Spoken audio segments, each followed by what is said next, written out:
All right, good evening, everyone, and welcome to Green White Checkered TV. Tonight we have our first of the finales. We're kicking off here at Indianapolis Motor Speedway. 100 laps here tonight. Drivers putting down their qualifying laps as we speak to see who will start up front. And that said, though, as I here tonight with Mr. Andrew Wood. And Andrew, we've got a pretty stacked field here tonight. It looks like 25, 26 drivers, it looks like. So really great turnout here tonight. Not a surprise, of course, for Indy. But pretty much we're going to be watching two drivers tonight, and that's going to be the number 89 machine and the number 1 machine, because those are the two guys going to be duking it out for the title. 2-point difference between them after last week. Nick DeGroot able to jump Bruno there. Again, just that crazy strategy with the fuel mileage. Do you pit? Do you save? And I mean, it couldn't get any tighter between the two of them here if they tried. What a beautiful day at Indy we have here. Some partly cloudy conditions, bright sunshine for everyone that's in the stands. We have a great competition for the championship here on our hands, so I'm very much looking forward to seeing how this all shapes out. Indy is a track that's very, very close to a lot of these guys, and they want nothing more than to take the top spot at Indy. So it's going to be quite a wild race. I think some of these guys that are up front are going to try their best to race around some other guys and feel how their car is. And I think it's going to be interesting to see what kind of strategy might be in play for tonight. And yeah, that's the big part is, let's say, because already kind of drivers going to be throwing a slight wrench into plans because their starting fuel number going to be a little lower than what they'll actually be able to fill up during the race. So basically they're going to start with just a little bit reduced fuel, but then when they pit, they'll be able to fill it to the brim. So that's going to change the fuel mileage between the start of the race and then every subsequent pit stop. So some drivers that may have been kind of planning their fuel mileage on one way are going to have to make some adjustments there. And I was hearing probably about the mid 30s or so on fuel, or sorry, mid 20s, I should say, mid to upper 20s on fuel. So again, the magic number on a two stopper, if you could go 34, that would be the ideal. Otherwise, of course, pretty quick and easy. It'd be lap 25, 26, split it up into those 3 stops and make it to the end.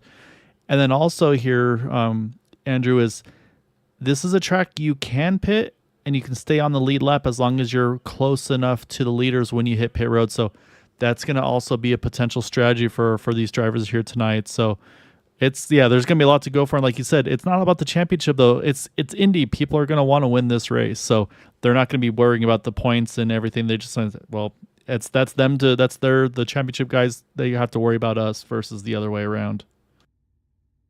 I think that one of the things that you mentioned there is because the tank is a little shorter on the first stop, there may be a little bit of strategy play just to make sure they get their full fuel for their second stint. And like you said, they can actually come out ahead of the leaders on their pit stop. So will people try and gamble? It actually kind of throws a whole another new strategy wrench into the race here. So I wonder if these guys will try and be a little clever with their strategy. Yeah, it's going to be a lot of fun to see if there's maybe even some team strategy on board here tonight too. However, we got to go through our starting grid, and it's going to be Craig Forsyth taking pole position over our second place in the points, Bruno Miranda there. So right off the bat there, Craig, a great start for him, but Bruno doing job there to get a great qualifying grid because, again, we're going to have to now find where his championship rival is. But before we get there, there's a handful of drivers had great laps like Gary Laverne. We've talked about him a lot lately. Charles Teed, kind of part-time this season, but when he's here, he is one to watch. Eric Peterson, we mentioned last week. I mean, he was one of the fastest cars able to actually make passes at that very tricky New Hampshire Motor Speedway. You got Rafael Eckert, Edson Santos. There are a couple of Brazilians there right together. Matt Wagner, AJ Hobson, Richard Sanchez are top 10. And then we get to Christopher in 11th, Sheridan Wade in 12th.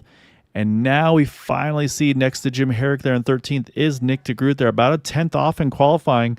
So Nick's going to have to work his way forward. And that's, again, he's going to maybe have to work some strategy here to figure out, all right, what do I do to get to the front, or do I play it safe to kick it off? And then, of course, around him as well, Alan Moreira, Eric Schaus, Gary Brupacher, Taylor Reeves, Nick Russell, Dan Moreira. And then Michael Correa, the last driver to put a lap down. And then these drivers opting to start from the back, including Elmer Joseph, Jim Brooks, Nate Fields, Bill Colley, and Brad Adams. So right now, 25 of the 26 cars have gridded. And it looks like Brad Adams is not on the grid yet. So we'll see if he pops in. But right now, showing 25 drivers. Yeah, it looks like 25 that are going to take this formation lap here to get things underway.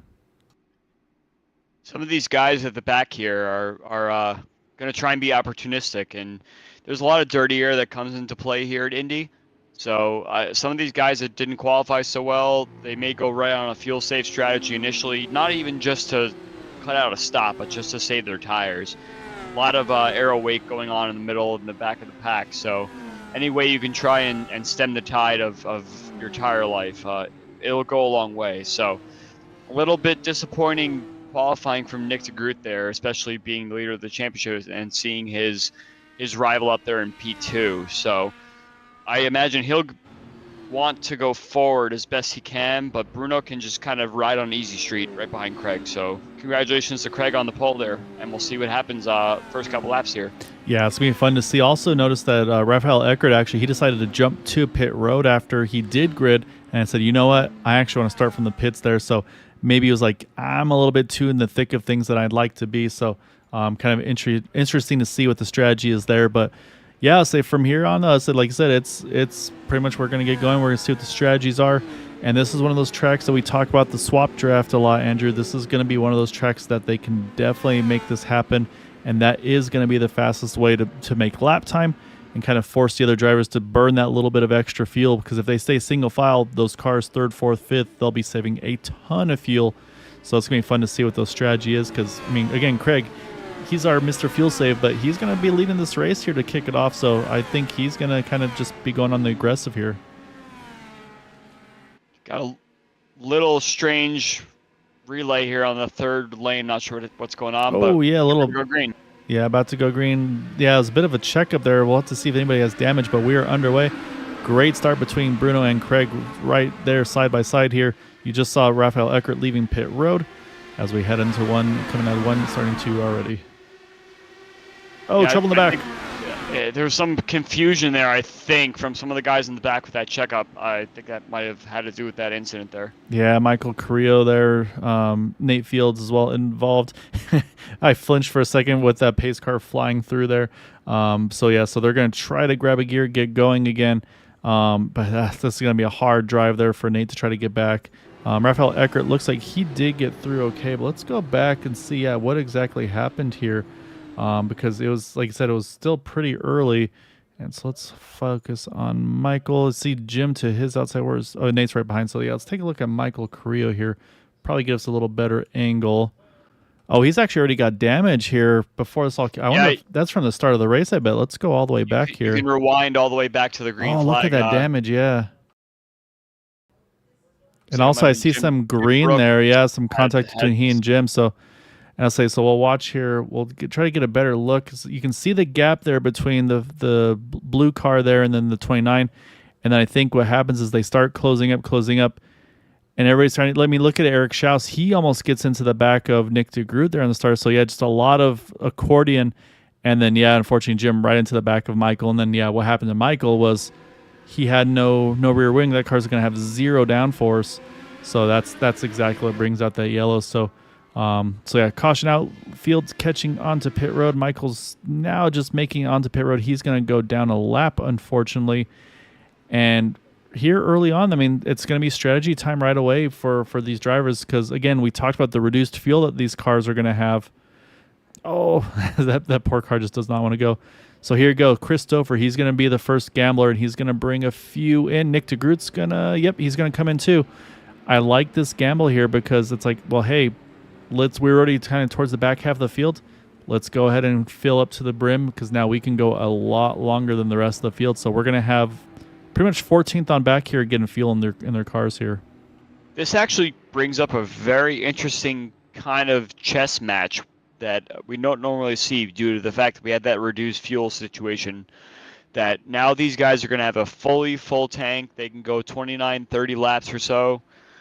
With a nice fuel save, and with these caution laps, that's actually going to bring the number a lot closer. So now these guys that are pitting are going to have an entire full tank of fuel compared to guys that stayed out and are starting on that quote-unquote reduced fuel situation. So I actually don't even really know what the best strategy is right here, but these guys back here are going to have dirty air through the whole entire first stint here. So it's kind of one of those pick your poison. Do you want lower fuel to start the race, or do you want dirty air and a full tank where you might actually be able to go longer? So, yeah, I think we're in store for something kind of interesting here. Yeah, it's gonna be interesting to see the strategy. And the thing is, though, like again, like I look at like for instance, Christopher, him with the first of those to hit pit road. Right now, he's only 3 spots back from where he started this race. So I think honestly, not a bad call by him. Nick DeGroot's only 2 spots behind from where he started, so not a big loss. The thing that's going to be the biggest concern to me now, we'll see. Actually, looks like a few drivers thinking about topping off here, and we got to be careful. I'm a little nervous of a few of these drivers here, unless maybe the admins clear it. A lot of times, if you don't pit the first time around and you pit the second time, it'll actually give you a penalty for entering a closed pit. So we'll see if the admins deal with that or not.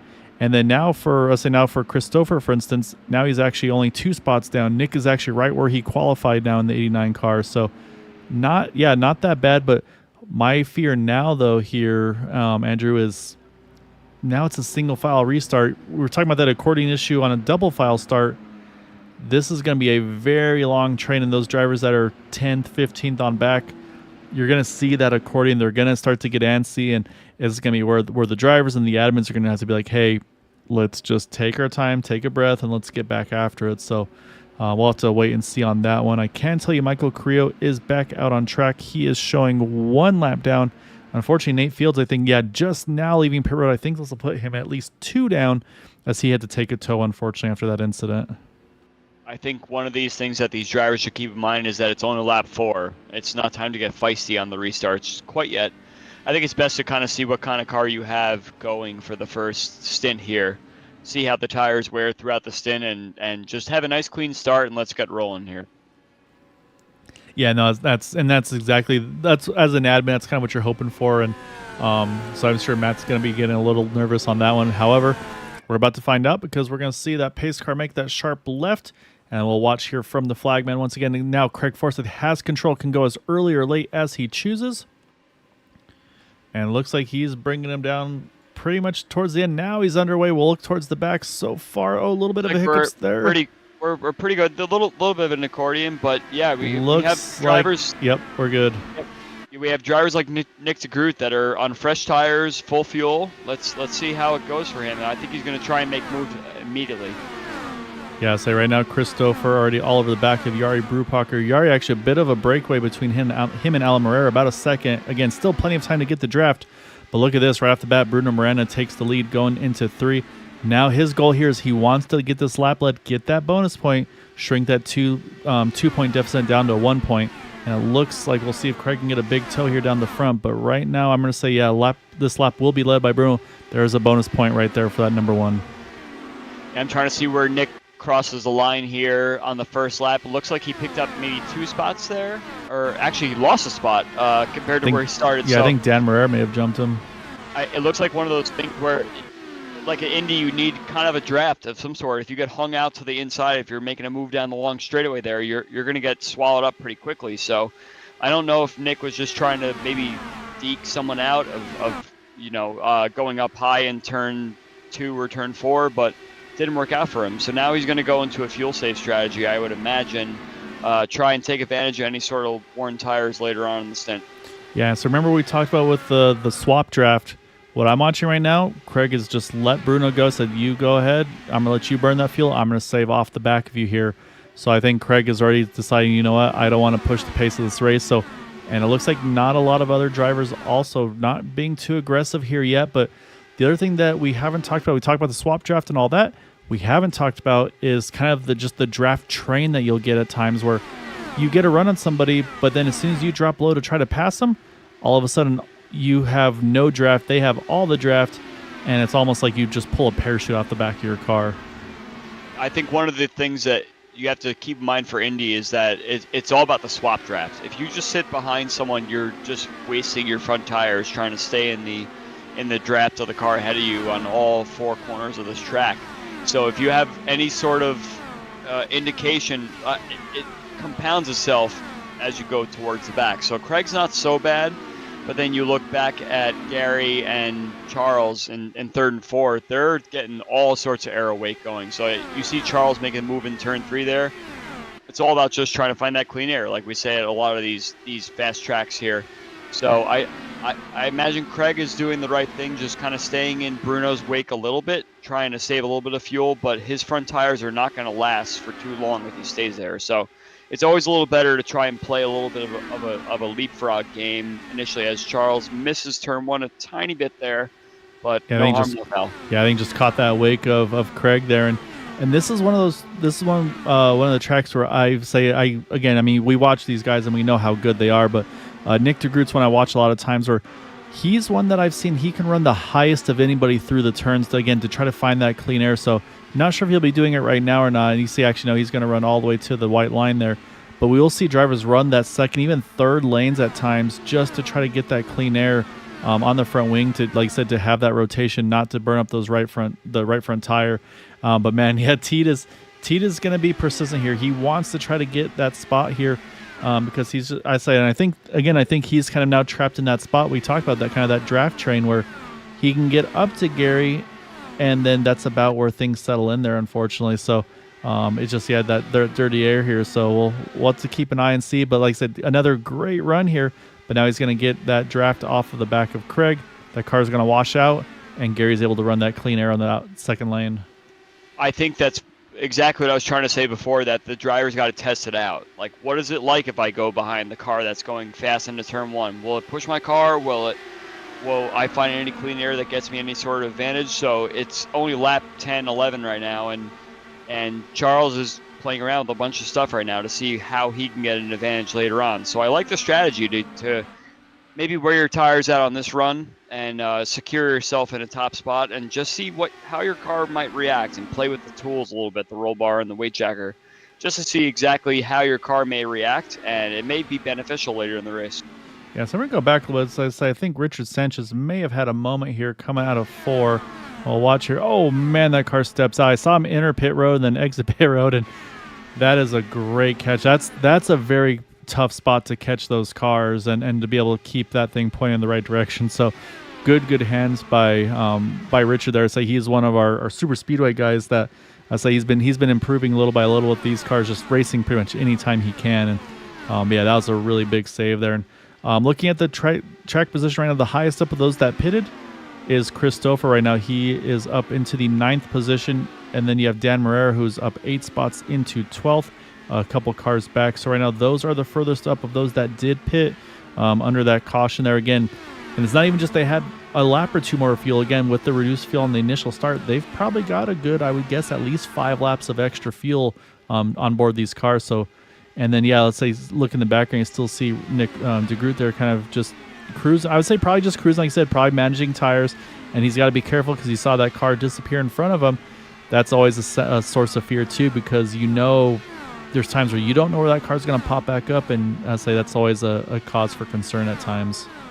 You mentioned Christopher moving up. He's actually the fastest car on the track right now, and that may be due to a lot of the clean air situation, but Bruno also has clean air, and he's not running as fast as Chris has the last couple laps. So if Chris manages to find a way to save fuel and pick up a couple spots in the process, that's actually looking pretty solid for him.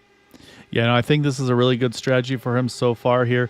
We'll go back to Teed, though. He is working on Gary now. Nope. Oh, they're so close out of turn 2, or out of 1 there. But again, though, I think his hope here is if he could get Craig to run that second lane, he could get that cleaner on the front wing. So you can see Eric Peterson, he lost a lot of momentum. Eric's going to now peak low. We'll see if Eric's going to have that same aero wash here entering 3. Actually, Eric's going to roll out of it. I don't discount T for anything he's doing there. He's trying his best to play every scenario possible in order to try and see what his car can do. I mean, once you do it a few times... Oh, yeah. Yeah, Raphael Eckert went around. That was right around Nick DeGroot as well. So you see he's going to be able to loop that car back around. Caution is out, but he's going to be able to pull this car back to pit road, it looks like, pretty safely. He's actually going to say it's kind of not bad enough where he's actually going to go one more lap around. But let's see if I can find what happened to him. And again, this is, first off, you can see already how high he's running. And so I'm going to go out on a limb and say this is going to be a big push in the marbles up here, and then probably bounce right back across the track. But this is where, if you look behind him, there's Nick and there's Raphael. So luckily, never got far enough down, didn't bounce ricochet back far enough either. But you know that's something that catches every little incident as the championship contender. You're sweating bullets, especially when you're in that mid pack. I mentioned it a few times during that last stint there that these guys are trying everything. They're trying many different lines, and that's unfortunately a line that turned out pretty bad there for Raphael. You don't want to run the super high line. It may work if there's cars too wide ahead of you, but you don't want to go flying into the corner like that. So he was experimenting just like Teeb was, and it didn't work out for him so much. All right, now let's see what strategies unfold here. Do we see any fake outs, any drivers that pit, or do we see maybe a tire strategy? Matt Wagner is going to stay out. Yari Brupacher stays out. And Nick DeGroot's going to stay out as well. So this will be the first swing and things. But again, look behind Nick, though. There's not a lot of other cars that have stayed out here. So really, it's going to be kind of a net wash where I think, pending a good pit stop here, Bruno should come out pretty much right on the back here of... Actually, I think they're going, if all goes well here, if he can hold serve, they should cycle third and fourth here. So this will be a pretty interesting restart. I don't know why Matt and Yari didn't pit. They both have the quote-unquote reduced fuel. So that is interesting. They're still out there needing to pit probably in the next 10 laps or so. So they may be doing the reverse strategy, kind of what you were saying in the pre-race, how you could pit and not lose a lap. Maybe if they catch the yellow right, they'll swing their way right to the front of the field again. It's a risky strategy, but I could see why someone like Matt, or even Yari for that matter, want to try something different compared to the X amount of cars ahead of them. Yeah, and so you see right here, Michael Creo did get his lap back, so he is getting that wave around. Looking for Nate Fields. Unfortunately, Nate stayed out, but the problem is he's still got a couple of the lead lap cars in front of him, so he was not able to get far enough up to even try to get the wave around on coming to the one to go. So, but yeah, you're exactly right on the strategy. It's going to be interesting to see. However, I say something we'll have to announce here in just a minute, but before we do that, we're going to step away, show off our amazing sponsor, 4D Racewear. So we'll be right back. Stay tuned.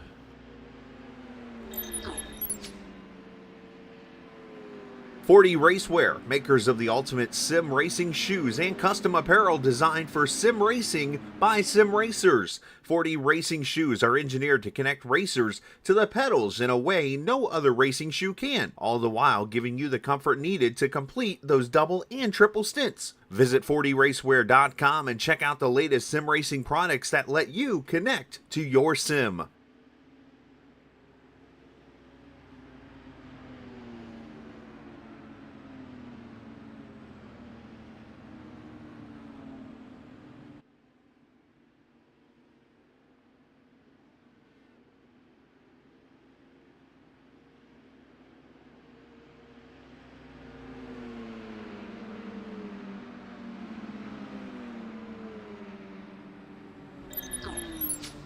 All right, as you can see, lights are off of that Mustang pace car. So like we talked about before we stepped away, Matt Wagner and Yari Brupacher, they have not pitted yet this race. Nick DeGroot, he did pit under that first yellow.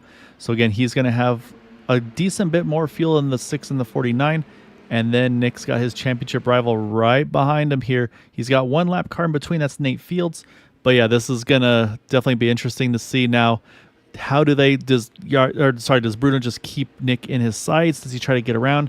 How aggressive is Nick going to be to try to lead a lap here early on as say before the field starts to spread out a little bit? Because again, we've seen that fourth place car, not a lot that they can do.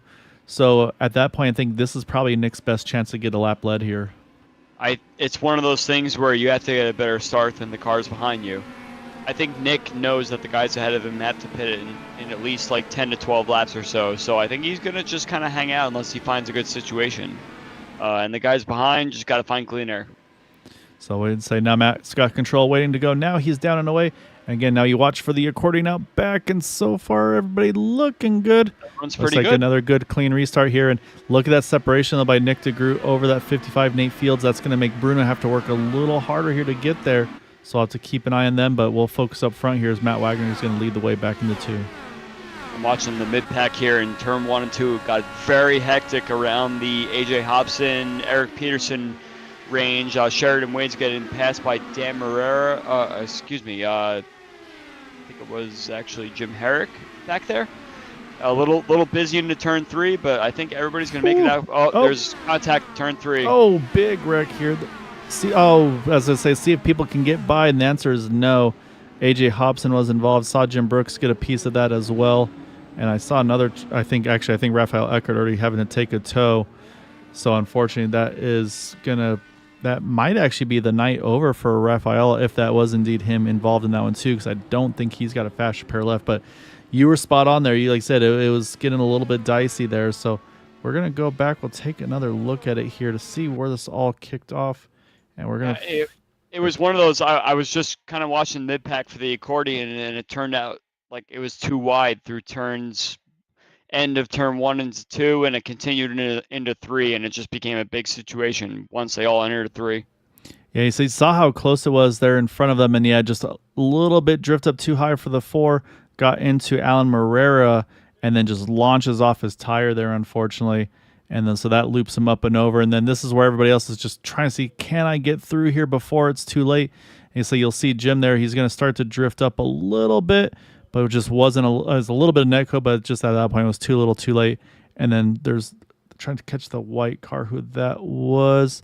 Oh, that's where the 64 of Raphael Eckert got into the back of Jim. And same thing. I mean, again, we're running super slow-mo. These guys are going to 220 at that point, but what I was going to mention before that all happened there was turn 3 is probably the place that you have to be careful in these initial starts, because you've got cold tires, still haven't built up all that temperature, and then the dirty air.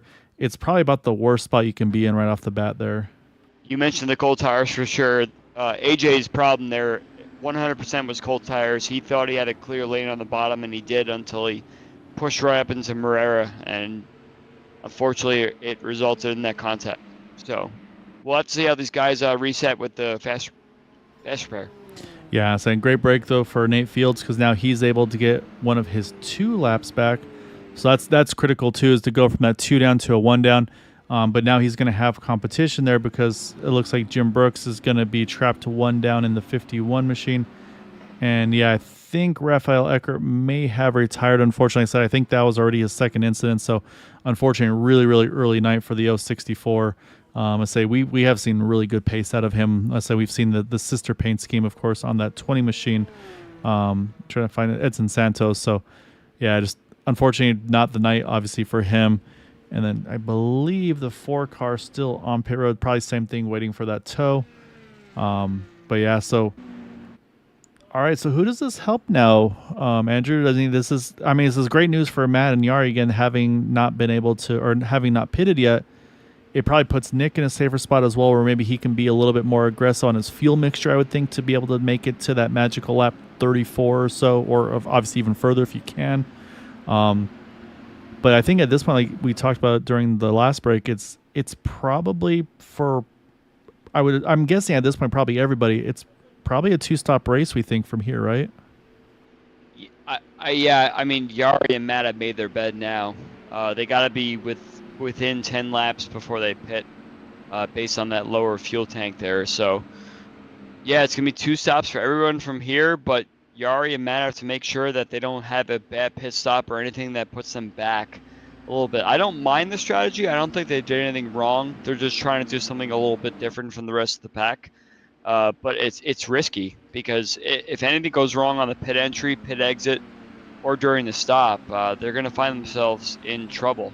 So the good thing is that once they pit, they'll have clear track, which also helps for the fact that they're not going to kill their tires. But it's going to be interesting to see how exactly they manage this. And I said this option might be one of those things where if you're Yari and Matt, you maybe try to work together. It's like, hey, maybe even if let's say we offset our pit stops by a lap or whatever it is, if we cycle back out together, let's do the swap draft and just run so much faster, because let's say we've seen so far, everybody's been just kind of content to run single file with each other at the beginning here. So that could, like I said, if we can get through those green flag pit stop cycles, that could put Yari and Matt in a really good position. Being off cycle from everyone else is always helpful, because then you can enter and exit on a clear pit and not have to worry about people stopping short or doing anything kind of weird around you on your pit entry or exit. So I think I would imagine that they would try and work together to try and see if they can offset their pit stops a little bit, but we'll see what happens. Yep, handing it back over to Yari. He is going to go early. He's going to break the draft right off the bat as well. as we get back to green. Look at Nick DeGroot, though, all over that rear wing of Matt Wagner. A really good start for him. But Yari got a great start. But I say, again, we're going to start to see a big toe here down the back. We'll see if Yari can hang on to it. And, of course, we'll say kind of keep an eye on the field as everybody starts to build speed back up. But so looks like far, it's not as chaotic this time in the mid-pack. Everyone kind of spaced themselves out kind of nicely. So I don't imagine any big issues going into turn 3 here, unlike last lap, but maybe a couple passes here and there. Yeah, now it's just making sure that everybody's able to kind of get their tires in a good spot, and I'm sure also those restart issues kind of bring a little bit of attention back. It's like, okay, let's make sure we're good here. But yeah, so far so good there. Now we watch Matt Wagner. Does he make a run here entering 1? Yes, he does. He's going to say a little late, in my opinion, for that swap draft. I think he just hadn't built the momentum because now look, they're running side by side.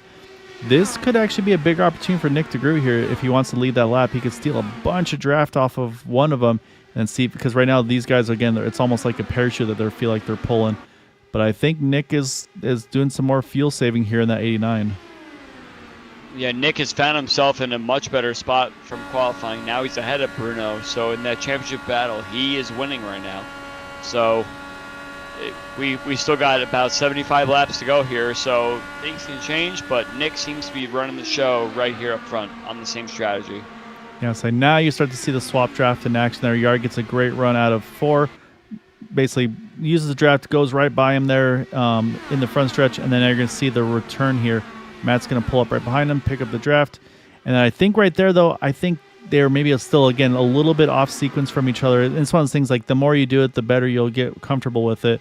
But I think right there is, I think basically the second car needs to kind of hold that outside line. Correct me if I'm wrong here, though, Andrew. Where Yari right there, you see he runs about a lane higher. Then he picks up the huge run here. But actually, look at Matt. He's going to protect the inside. And look at Bruno. He got around Nick DeGroot there.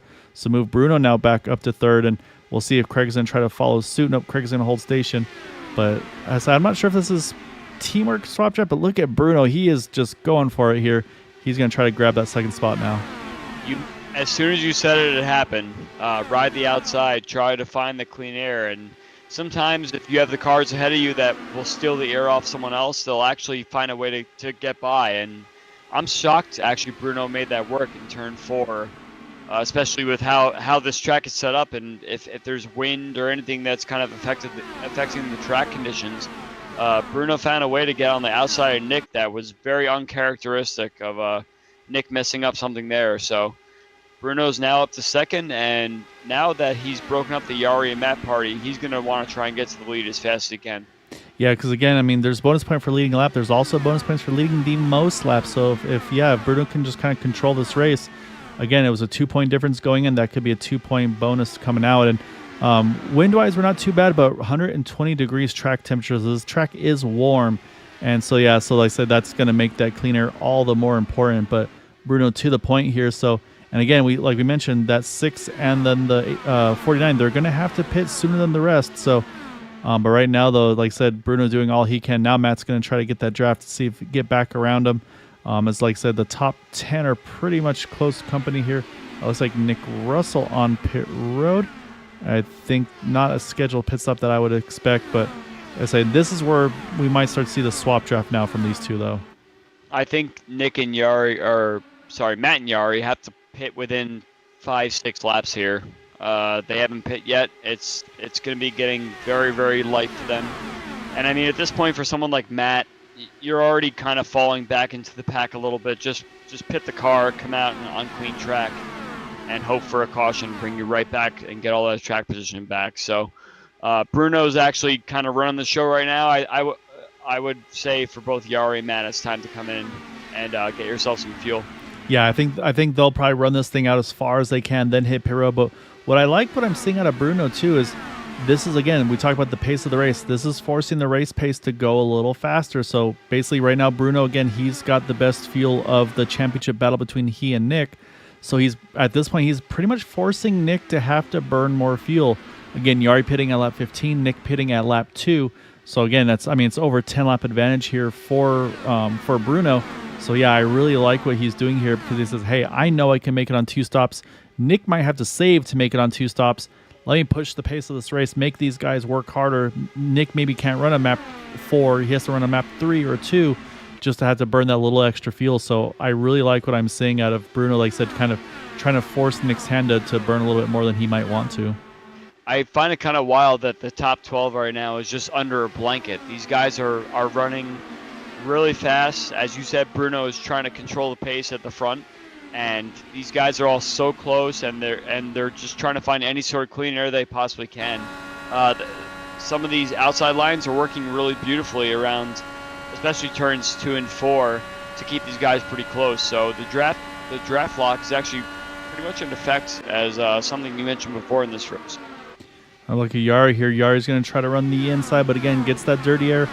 Can't quite complete the pass. And like I said, this is where you look how high now. Look at Yari. He's running second, almost third lane there, just trying to find that clean air in the front wing. And yeah, it definitely seems like right now the pace of this race has really, really ramped up. And again, and the way these guys are swap drafting, that's exactly what they're able to do, is they're able to kind of push the pace of this race.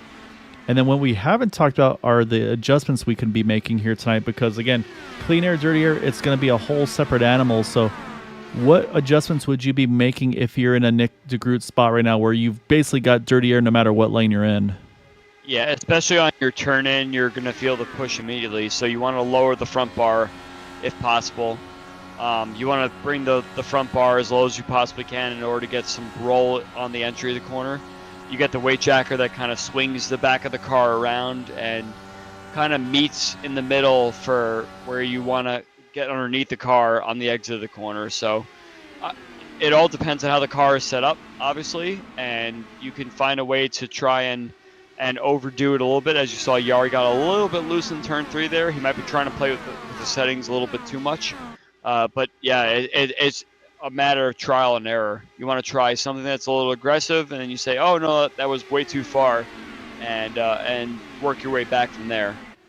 But I really imagine Yari's going to pit any lap now, and I'm actually very interested to see if Yari and Matt coordinate something inadvertently together to try and find their way back together at the back of the field, trying to stay ahead of the leaders. Because right now where they are on track, like I said, pending a clean pit stop, they should safely be able to get in and out of pit road, stay on the lead lap. Of course, like I said, they have to make sure that they nail their pit entry and exit. But I got to say, though, I mean, with those couple cautions, we've had the 3 yellows early on, but it's given them really good fuel mileage. I mean, we're at lap 33 now, so we're just next time by, we're going to be a third of the way distance. And so, yeah, I mean, again, this next pit stop, they'll be able to go a little further than the last times, just because of, again, filling it up with the full fuel tank instead of starting with that reduced tank. But of course, if we stay green, that's going to burn a little bit more. But again, another guy we talked about with that pit strategy early on, Chris Stouffer, he's now trying to creep into that top 5 right now in 7th, trying to work on Charles Teed. And I think Richard Sanchez, he's wrecked in the backstretch, but again, nobody around him, so he's able to take a tow. We stay green. And look at the timing, because that's exactly as Matt Wagner, Yard Brubacher, there they come, like you said, coming in together here. It's really tough to make another full 34, 35 laps go if you have no partner. If you're sitting in the pack, you could actually lift a lot and save a lot of fuel, but I still think that everybody's got to do another stop after this. 2 more stops after this, sorry. Yeah, it's going to be, because Matt and Yari now, they're not going to be able to kind of do any fuel saving. And I got to say, though, for what they did, it looked pretty solid. I think they're just about to roll off. And look at this, they're going to come out pretty close proximity. However, that field is coming in a hurry here. I want to watch off the rear wing of Yari here, because we're going to see him in the distance. And I think they'll be able to hold on to it, but there they are entering turn 1 right now. That's still pretty tight, so you can make it, but like I said, you got to be on top of it, and it's a long pit stop as well. 10.2, 10.3 seconds with that full tank of fuel these drivers having to take. Yeah, it's very close. We mentioned it that you could pit and stay on the lead lap here, just like here in Pocono, and it's very close. You have to make sure you have no mistakes on the entry, no mistakes on the exit, and I think these guys did what they had to do in order to stay ahead of the leaders and everything. Yari's really risked it on his pit stop in particular, but he's out of touch with Matt now. Oh, so yeah, they separated, yeah. He's got to hope that he can just run fast laps, run his qualifying line, and stay ahead of Bruno, who's right behind him in first place. I almost wonder, would it be worth Yari keying up like, hey, Matt, roll back just like a couple tenths and then we can pick up the draft, swap with each other, just to be like, it'll help both of us going quicker. So I'll watch the lap times for the two of them, see how they compare. But yeah, right now though, like it's 1.7 seconds, and I always talk about that magic window in my mind. Seems to usually be about 1.5. So it is starting to shrink a little bit. Yari is down into the 1.6s now. Waiting for lap times to go by. And yeah, he was actually about 2 tenths quicker than Matt that last time by. If anybody is calling me to slow down my pace, I am saying absolutely not. I'm going to keep driving my pace, especially because I'm not trying to help anybody else around. We're all selfish drivers. We all know what it takes to go fast. So if you're saying, hey, kind of lift off the throttle so someone could help you, all you're doing is hurting yourself and bringing yourself back for very little gain in the long run. So yeah, Yari can try and say, hey, Matt, can you come back and help me a little bit? He's going to say, nope, I am driving my own race. Sorry, you didn't do as good a pit stop as me, and you're going to get lapped. So drivers are selfish? No. you wouldn't believe it, but it actually happens. So you got Nate Fields, Sheridan Wade. They're on pit road here. Again, I think a little earlier than I would have expected because they were ones that also did pit there at 15. So we'll have to keep an eye on those guys. But like I said, it's going to be interesting. And I mean, I do kind of like what I'm seeing out of Nick, though, because again, he pitted at lap 2. He's still going. We mentioned for Matt and Yari, they pitted at 33. We're on 38. So he's already gone over 5 laps further than them. And it's saying he still hasn't blinked yet. And again, I think right now he's kind of just letting Bruno set the pace here. It's a risk versus reward because he's able to save more fuel. But also, though, it's letting Bruno start to rack up those laps led, and we talked about it. Nick has yet to lead a lap. Bruno's definitely been leading a good chunk now, probably at least 20 or so, I would guess, roughly, at this point. So right now, I'd say kind of advantage to Bruno as things stand. Let's not forget that we're getting close to another round of pit stops for the leaders here. Probably within the next 10 or so laps. They pitted on around like lap 19 or so, I believe, on the last 15. caution. Oh, yeah, no, yeah, sorry. Some pitted on 15, some on 19, actually. So it'll be another bit of a split bag. Yeah, so, I mean, Bruno's only got to stay behind Yari for another 10 laps or so. And Bruno's been running full bore. So I imagine probably around like the lap 47, 48 area, we're going to start seeing these guys get ready to pit again. So, yeah, let's talk about the lap 19 drivers now, because the furthest up of those is in 10th right now, Alan Morera. So, Again, there was some. It was a short, quick yellow. So I mean, he probably gained a little bit. Right now, he's working on Eric Peterson. Actually, we're going to jump up front because Nick DeGroot here, he's going to get the momentum finally. Try to see if he can pass Bruno. He will, but now can he hold on? We'll see if he pits here, or is he going to be able to hold on and lead? Yes. Yep, here he comes. So he's getting everything he could there. He basically went probably full Rich. Said, okay, I got to pit this time. I want to gain as much as I can. He's going to bring Jim Herrick along with him.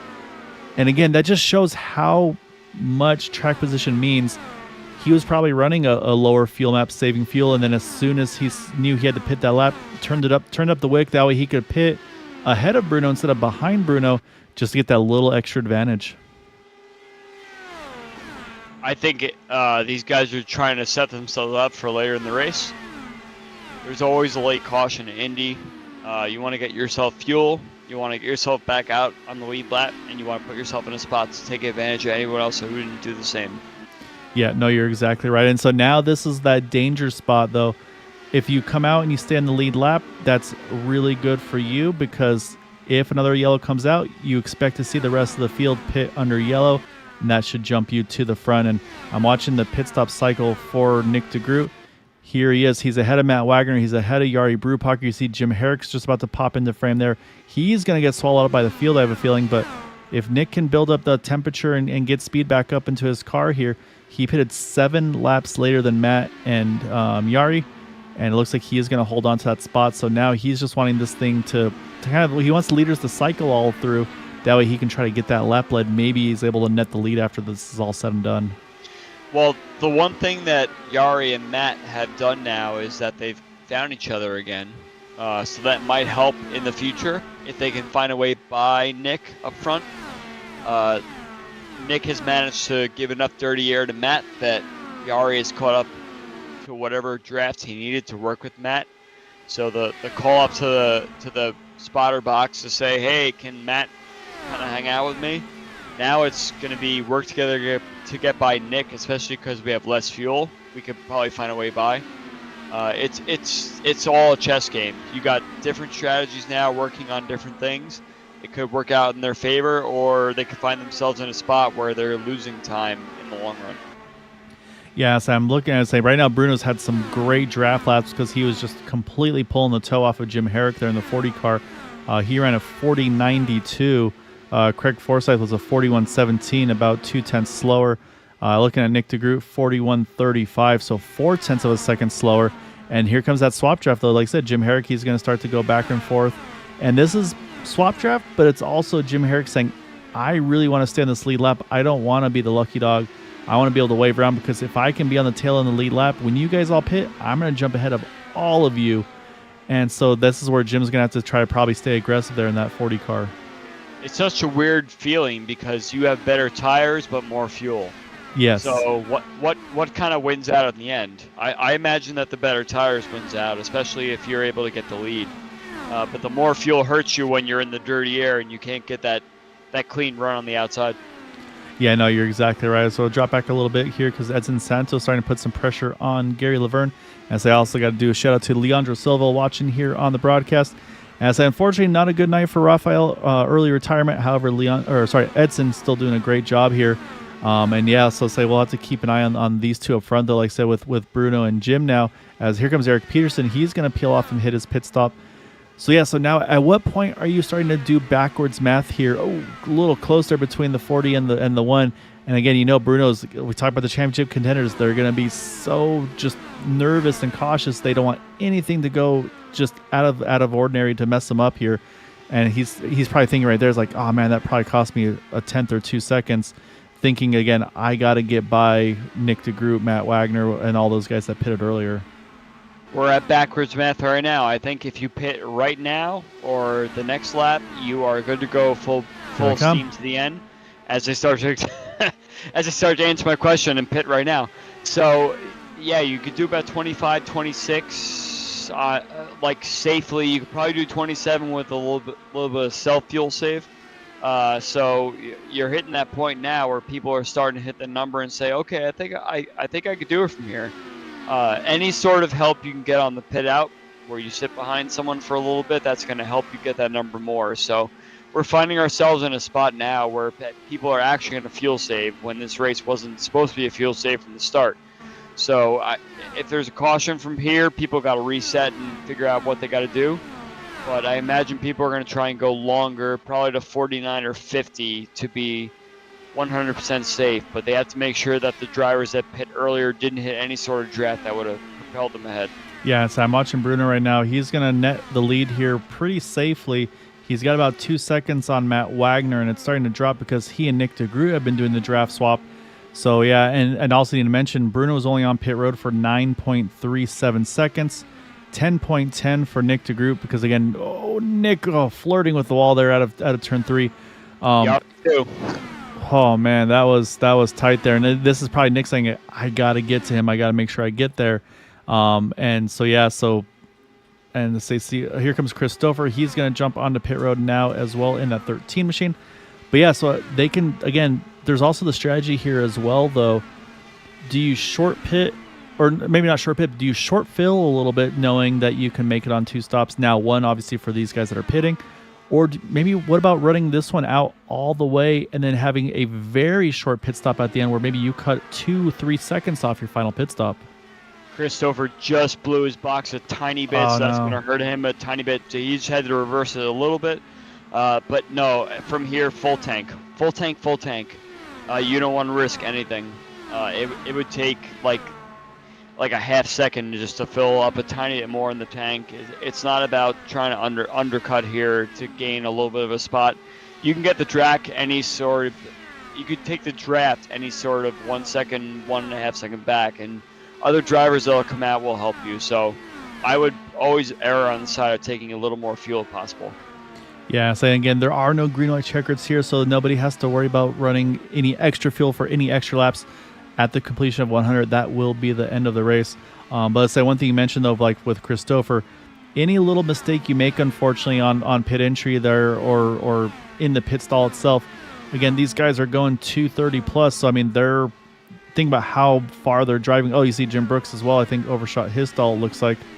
And so here comes Craig Forsyth. Here comes Charles Teed. Taylor Reeves is in. That's going to now pass the lead over to Gary Laverne here in that number 32 car. So again, for those that, but actually Gary and Dan Marrera, they're getting the best mileage of those that went on lap 15. We still have a few guys. Oh, Sheridan White caution is out. I was just going to say anybody who stayed out at this point is going directly to the back, because you stay on the lead lap and you haven't pitted, everybody else is going to jump ahead of you. And unfortunately, guys like Gary and Dan are going to fall right to the back.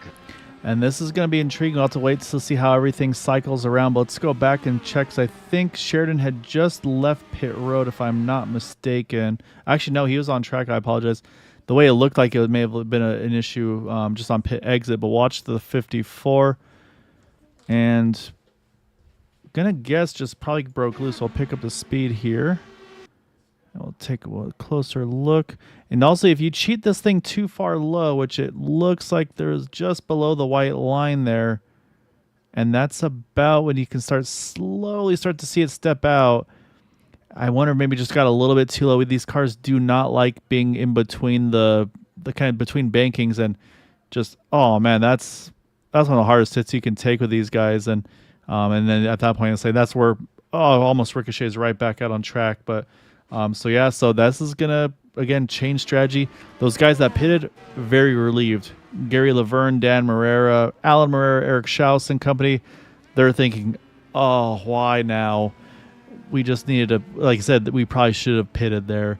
So what I want to see though is there were some cars that were on pit road at the time of the yellow, and Craig Forsyth was one of them. It looks like what's happening is iRacing has always had this issue, I feel like, Andrew, where you pit, if you're on pit road at the time of the caution, it doesn't freeze the field. You basically have to fall to the end of the longest line. I think that's probably what's happening to Craig and Charles and them. They had the strategy almost to perfection, but unfortunately, just the way it all panned out. So right now what we do have is we have pit stops with our leaders. It looks like our top two stay out. I think I saw Matt Wagner. Yeah, Matt Wagner's on pit road as well. So our championship leaders, top two, they stay out here. Only 6 laps difference between them on when they pitted. I'm trying to rewind and see what happened here, because Craig cleared the pits, no worries. I'm trying to see when the yellow came out, my own investigation, but I think the issue was that I think the caution came out while they were still on pit road. But if you're on pit road, you should be safe. That's what should be. I don't think it does that in iRacing. I've had it before where I've been burned, where I was like, the caution comes out, I'm like, yes, I've like, I'm going to jump the field, and then it makes me let everybody by. I think if you're out of pit road, the leader. Yeah, where the leader's on track. If the leader's coming by to lap you and you try and leave pit lane, that's when there's problems caused. Because I know Craig was up on the jack. That was he should have actually been the leader probably, because Bruno hadn't come back around again. Yeah, so they had to start backing it down for the yellow, and that's what I was thinking too. And like I said, I think had Craig been already on the access road leaving pit road, I think yes, then he nets the lead. But I think the fact that he's on pit road, it seems like I said I could be wrong. I don't want to throw iRacing under the bus, but I've seen a lot of times when you're leaving pit road but still on pit road at the time of yellow, for whatever reason, it makes you fall back to the end of the line until those that do pit. So I think that's why we see Craig Forsyth, but behind Edson Santos and Jim Herrick, Yari Brupacher and company. But I got to say, though, the driver that really had the best timing of that pit stop is that number 20 of Edson Santos. He pitted at lap 49, so he comes out. He's now in the top 7. Craig Forsyth and Charles Teed, they pitted lap 50, but they had to fall back behind him because of, again, the timing of that yellow. So it's interesting, and they also had multiple strategies there. Matt Wagner, he said, you know what, I want the tires and fuel. I'm going to come in. Yari Brupacher said, I want the track position. I'm staying out. Yari last pitted at lap 33, and we talked about, again, how much he had to stretch it last time. So he's kind of doing a second gamble here. I'm trying to figure out the strategy now that Gary and Allen is. So they're 10th and 11th right now. So they have the most fuel and the freshest tires, which could prove better if they want to fuel save. But at this point, they would want to go full blast. But they're in such dirty air for the rest of the race that Yeah. it's going to be tough to find any sort of way forward. So I think he imagine races Gary and backwards Allen. now. Yeah, I think Gary and Allen are completely out of this. They should have pitted probably a lap or two before the caution came out. Once you figure you're good, it's such a risk to try and just have like a slow last stop to get you out there, especially with Yep. all the cautions. So Yeah. I think this is gonna come down to the usual Bruno, Nick, Christopher, and wherever Matt Wagner is. No, this is gonna be a fun one here. Like I said, and then it's gonna be who blinks first for the pit stops. Do we see any strategy? Maybe do we see these guys pit as soon as their windows open? Maybe fuel only, or do they say I want that track position and I can save time on fuel? We'll have to wait and see. But right now we're back underway. Bruno continues to lead again. I don't believe Nick has led a lap yet, so we'll see. Does Nick get aggressive here and try to lead this lap here, coming back to green? We got 46 to go, 45 at the line, just past halfway. I think we're going to see people pit somewhere around like the 73, 74 area, trying to cut that stop out, like you said, trying to make sure they're good to the end, and hopefully no more cautions at the end, that they'll be able to jump ahead of some people. Oh, man, look how quick Bruno's already back on the rear wing here. I think even with getting the lead here, I think Bruno's going to get back by him here before they get to turn the start-finish line. Yeah, I don't think there's any doubt at this point. Bruno Moreno is going to lead this lap here. And again, this is what Bruno's going to have to do here. This is going to be swap draft, but almost not to be faster. It's going to be swap draft to try to keep Nick from leading a lap, I feel like, at this point. Like they said, every bonus point Bruno can have. Yeah, Stouffer and Eric Peterson, very aggressive. Stouffer wanted to try and stuff himself underneath both turn 1 and turn 2, but Eric Peterson was having nothing of it. Peterson remains in third. Yeah, I feel like Peterson also, I mean, I'm sure Loudon last week still thinking about that a little bit, thinking like, man, I had such a good run going. And so you're just kind of almost driving with that little extra frustration from a previous race. But yeah, right now though, like I said, now you see Nick is kind of falling back behind again. You see behind them though, Jim Herrick working on Jari Brupacher. Jari's definitely got the oldest tires of this main pack here, but again though, that dirty air, I mean, you can see what it's doing. You saw how far it pushed the 40 up. That's opened the door here now for Edson Santos to try to take that spot. Nice that Jari stole the air right off Edson. You saw that right off the back of Jim Herrick there. Edson thought he was sneaky and tried to get underneath, and Yari's like, nope. Here comes Craig. You're not going anywhere. So right now, I'm going to be intrigued about the strategies. Now, like I said, the thing we're going to have to watch, like I said, once pit road, that window opens, I'm going to watch how fast pit stops are, because I'm expecting to see at some point there's going to be a 4 or 5 second pit stop for somebody trying to make a big gamble and say, you know what, clean air is going to be more important than tires. But man, look how low Nick is trying to run here, try to keep that clean air on the front wing of his car. I'm surprised he's not trying to run the second lane, honestly, because that's usually where, like I said, I usually am used to seeing Nick run that second lane here when you have that dirty air in front. Yeah, as for the strategy, let's watch lap 73, 74. That's when people are going to start pitting, being the first person to make the last pit stop. So they're going to take a full tank, but guys that are doing the 4 or 5 second stop, like you said, they're going to come around like lap mid 80s or so, trying to take that last bit of fuel. Yeah, I would imagine the first drivers coming in are going to be around like lap 74, 75. And once again, you saw there, Nick was able to get around Bruno, but Bruno gets back around him before they get to start-finish line. So this is now where Nick's going to have to try to adjust his timing, because, again, talk about that swap draft. A lot of times these guys will swap every time entering turn 1, entering turn 3. So what Nick needs to do is he needs to now get to the rear wing here of Bruno and be able to try to get that momentum. I think that's exactly what Nick is trying to set up now. We'll see if he stays to the outside. No, he's going to drop low. I think that dirty air again, he's going to lose that momentum, but if I'm Nick here, I think I run that second lane through 3 and 4, get close, and then get that toe and try to, again, I think for me, you got to lead a lap here. I don't think he's had one yet, so I think he needs to work on trying to time this right to get the lead at the start-finish line. Edson Santos was coming through the field so fast, he scared Jim Herrick off the line in turn 3, and Herrick almost took the wall down. looks like Edson's up to P6 now. Yeah. He wants to get by Yari. They got to really go, fast. yeah. Well, no, Yari's falling off the draft. Yeah, they scared Jim Herrick right off that line, and he had no choice but to stay on the outside and get freight train. So right there, I saw the 89 there was really high out of 3 and 4, but it won't be enough momentum here to get the lead here. So I think he is starting to make some adjustments to that where he wants to run that track. And again, he's got to find the clean air for that front wing because, like I said, it's going to be abusing the tires the more and more he's behind Bruno. And also, again, I mean, Bruno's going to be having pretty good tires as well, running the clean air like he's got at the moment. So, but here goes, here comes Edson. He's going to jump underneath here. We'll watch Craig. What does Craig do? However, Edson should be good here because, again, they're far enough away where they shouldn't get that dirty air. And, yeah, he will clear Yari. Craig's going to try to follow him through as well. And then we talk about swap draft. Craig and Edson, they're going to have to work together now to get back up to those top 4. I think Yari's not done yet. Yari wants to not lose those spots, so he's going to try on Craig as he does right there. And he's going to try and get the spot back. But unfortunately, the dirty air from Edson just pushes him right back into the path of Charles. Yeah, now Charles T is going to try to cut underneath, but can't quite get the rotation again.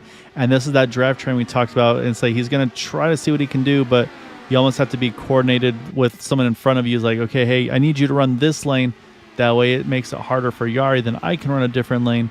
And so, again, I don't think that's actually happening. But I'm going to jump back up here because, again, I'm watching Nick, and he's been getting closer. He's going to see if he sends it here this time around. Nope, not close enough here. Yari continues to lead. It is 100% close enough. He is saving fuel. He is trying to shorten the last stop. Nick easily had that lead in turn 1. If I'm observing here, it is 100% Nick trying to save fuel and tires. Fastest car last time by, Edson Santos, 41.06. See that draft coming up right behind him? Nick just stays right there. He's not going to do anything. So maybe Nick's not worried about leading a lap until Bruno pits because he'll get a free lap that way. But I think Nick is more worried about trying to have a shorter last stop and beat Bruno out of the pits. Well, this will be the telltale. Here he goes. He's going to make the run this time. Okay. A great run at the line. I think Nick had it, but it was hundreds, if not thousands of a second. I do see Jim Herrick on pit road. I don't think this is a scheduled pit stop. Like I said, I think he may have had a moment there as well in the 40 car. Car looks okay, but not sure if we missed anything, unfortunately. However, yeah, so critically for Nick now does lead that lap. And so, yeah, so now that 2-point potential advantage for Bruno is now down to a 1-point advantage. And now look at these two side by side here going for the lead here. That's brought the 36 and the 13 right back into this one as well. And Edson, like I said, he's now in that draft window. Craig's in that draft window. And yeah, Yari's got all he can handle behind him. Yeah, we got Alan trying to make a move. Charles is coming down the inside, and I think Alan's going to have to back off here. Yari might be having some sort of issue, or he might be on super worn tires. He's on very old tires. He last pitted lap 33. So he's basically done this full fuel stint now. But while we're watching that, though, Chris Dofer now, he's moved up into that 3rd position. Here comes Nick one more time here, going to go underneath Bruno. And like I said, now I think for Nick here, oh, man, these guys are running hard, though. Even in the clean air, that 89 car just does not have the rotation. So we'll see. He needs to work on his tools. Yeah, I wonder if Chris can maybe counter here. And also, here comes Yari. He's going to pit now, coming to 35 to go. And they're about to pick up some dirty air, and that's going to be off the back of that 40 car of Jim Herrick. I think, Herrick left the pits, so maybe he was on some wacky strategy to try and get a lap back and stay out or something like that. But, yeah, Jim is back out on track again. I think probably what Jim was, let's say you mentioned, he had that moment where he almost knocked the wall down a few laps prior, and if he just, with all that track position loss, he said, you know what, I just got to do something different. So, it'll be a stretch on fuel, but again, it's also a calculated gamble because if there's an inopportune caution between now and then, that again, right now he's ahead. That would cycle him to the front. So, but look at the gap now. Touched the wall out of turn 4, and that allowed, I think, Edson to go by. And that's going to bring Craig along as well here because, again, I think Craig's done a really good job of tagging onto the back of Edson once they cleared Yari. And so, like I say, everybody's kind of trying to pull that draft right back in together. However, you just saw Yari leaving pit road there. He is now a lap down there. Let's go to the right car. There we go. So he is actually trapped a lap down here. So that's going to be a tough spot for him, like we talked about. But what I noticed, though, is once Bruno got to the draft of Jim Herrick, Nick DeGroot, that car is just fallen off a couple of tenths. Now you can see he's 9 tenths back. Like I said, could be fuel save, but I don't know. I feel like this is even further than he'd like to be. Never count out Nick DeGroot and trying different things at Indianapolis. He is one of the most successful drivers here, so I think he knows what he's doing.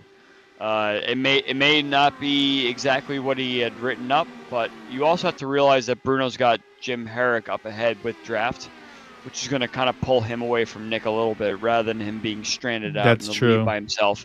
So Nick is he's gonna play around a little bit more. Never count him out in these situations.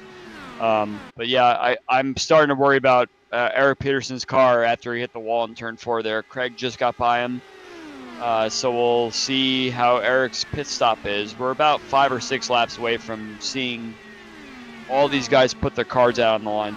Yeah, as I say, now it's kind of who blinks first. Like I said, we saw the 40 car. He did pit. Don't know if that was by choice or by necessity. But yeah, he is the first. Oh my goodness, look how tight Bruno's running up against the wall there on entry here. He is, I mean, he's got this thing dialed in where he, like I said, he can run comfortably the second lane. He touches little the wall. kiss there. Yeah, I'd say just a little bit of extra dirty air. I'd say commentators curse, unfortunately, there for Bruno, but we'll see. Nick. Yeah, big run here for Nick. He's right back to him, but I don't know if that was enough to really hurt the car, though. I feel like that's probably enough to kind of upset you, but I think the car will be okay. It didn't look too solid. Yeah, I think that was the same kind of hit that Peterson took about 2 laps ago. But the issue is that Jim Herrick is on fresh tires. We were having that fresh tires versus full fuel situation, and unfortunately, someone who's got these worn tires back here, is it hot out there? I think it's 123. 123, yeah. You got these cars that are trying to hang on to any sort of grip on the track, and you have a guy that has these fresh tires up ahead. You could try and swap drafts as best you can, but as soon as you touch a wall there, that's going to ruin any sort of steering you have. So I think this is kind of one of those Nick DeGroot licking his chops situations that he actually may be able to kind of save a little bit of fuel and maybe not put Jim Herrick a lap down and not have a long pit stop there at the end. So now the question is, again, we talked about the fuel window. Do we feel like that window is like they can make it to the end from here, or you think there's still another few laps that have to happen? I think you got to go to at least 74 or 75 to be 100% safe. So about 25 to go or so. But I don't know how to think of this race at this point, because there's been a couple of these random yellows for some of these guys at the back of the field that touch the wall or have some damage and something like that. So I almost imagine there's going to be some late race caution here that it's risky to do it. Guys like Bruno and Nick could do it if they really wanted to, but some of these guys in P6, 7, 8 that want to win this race, you have to stay out. You have to risk it. And I was saying, and there was also, I mean, oh man, Eric Peterson is. That's like he and Alan are having a huge fight right now. Exactly what I'm talking about, and Eric almost touched the wall again there. Yeah, at this point, you got to hope here's our that first it stays one. Green. So this is Christopher. So he is going to be the first of our front runners to go ahead and take that gamble. He is on pit road, coming to 28 to go. Now, do we see any response from her? I think what's going to happen is once the leaders pit, the top two, you'll see basically if if Bruno pits first, you'll see Nick in, I think, the next time, or vice versa. If Nick tries to kind of undercut him, I think you see Bruno the next time around. So this is going to be, like I said, or do we see Christopher kind of lead the charge? Because we talked about that 10-second pit stop last time. 8.4 seconds for Christopher. Here comes Nick. Yeah, I think Nick picked a risky. Stouffer, he picked a very risky lap there. 28 is, you need some help. So he's imagining he's going to fall into some sort of pack where he can lift and save a little bit of fuel. Nick is on a more still a risky strategy, but good enough. I want 26 laps. To go. This is 27 to go. This is 27, so it's one extra. So yeah, we'll have to wait and see. So Nick's rolling out now. We'll see, does Bruno respond to this, or like I said, or does Bruno have his own window? But like I said, if 26 to go is the window, we should see them come in this time. And no, he's going to keep going. So this will be interesting to see. And the other question is going to be Edson Santos, though. He hits pit road. I want to see where Christopher and Nick DeGroot come out in regards to each other. Actually, Chris is going to jump Nick DeGroot here. So we'll see, though, can Nick hold on to the draft? Because we talked about that swap draft. This could be crucial for their chances to try to maybe even have that chance to undercut Bruno Miranda. I think Nick's going to have draft, but it's going to be a slow draft. He's not going to be up on Chris like next lap. It'll take about a lap and a half, 2 laps for him to get right on Stouffer's tail. So Nick pitted early, but you have to keep in mind Look how long the that pit stops were. everybody's taking the same amount of fuel. They're all taking 25, 26. Nick had to take more, actually. I can tell you. I just looked right now. Christopher, 8.42 seconds on his stop. Nick was 10.03, so a second and a half more fuel for Nick, again, because he had pitted so much earlier, I should say. Yeah, he pitted earlier, correct, yeah. So that makes perfect sense. So, again, we talked about maybe who's going to take the least amount of fuel. Edson Santos, he took 8.3. Charles Teed, 8.1. So now let's say we got to watch our defending champion here. He is on pit road. We'll see how long he is down and then back out. And 8.57. So he's going to drop a gear and start rolling now. And what we're going to do is we're going to watch out the rear wing of this car, because you're about to see shortly. Stouffer is entering turn 1 right now. He's done a little snake down the front straightaway. I think Stouffer is going to be within draft range. But as I mentioned before, Nick is slowly reeling him in. He's in the draft range, but it's not a fast catch. Yeah. So I think next lap he's going to be right behind. And so, yeah, Stouffer right now, he's going to start to pick up that draft off of the one. Again, the one's going to have to start to build some temperature back up as well in this car to get that tire heat back in. So I think at this point he's probably back up to speed. And Bruno right now about a second and a half on the dot right now over Christopher. Another half second back to DeGroot. 0.6 back to Edson Santos. But again, a few drivers have yet to pit. Craig Forsyth, he's running this thing along in that 99 machine. Eric Peterson continues to stay out. So right now, we still have the top 9 drivers have yet to make their final stop. They need to pit right now. Caution comes out, they go right to the back. Well, if it's about half and half, it's Craig Forsyth's halfway down the field, as it were. So there's no need to stay out any longer than you have to. I could tell Nick is struggling in dirty air right now from Stouffer, who's probably struggling in dirty air from Bruno up ahead. I could hear Nick lifting off the throttle in these corners. So he's catching Chris. He's in the draft range, but it's still a struggle. You still have to find some sniff of clean air mid-corner in order to make any sort of advantage. Yeah, here comes a few drivers back in. Eric Peterson, Gary Laverne, they're coming in at 22 to go. So now that leaves Craig Forsyth, Eric Schaus, Dan Marrera, Matt Wagner, Taylor Reeves, Elmer Joseph, and Bill Colley. They have yet to make their final scheduled pit stop. And then, yeah, like I said, Bruno still leads this pack. He's got about a second over. It was 1.6 a couple laps ago. It's 1.2 now. Let's see what it is this lap. But as I mentioned with Nick, it's a slow draft up to Stouffer. But now Stouffer is also pulling towards Bruno, so Nick's draft gain is basically nothing until they get closer to one another. It's 1.1 from Bruno to Chris, and about a little more than half second to Nick back in P12. Yeah, I'm watching lap times too, and right now, Craig, again, you talk about these guys going longer, probably not worth the risk. He was 0.4 of a second slower than Bruno that last time by. Again, I think you talk about the tires versus fuel. I think tire wear, that 99 car just doesn't have the grip that they had before. So a lot of these guys, they're losing track time every lap they stay out. Is there a gain if they maybe go all the way out and then jump in? But I don't know. I think it's too big of a gamble. You're losing too much time right now.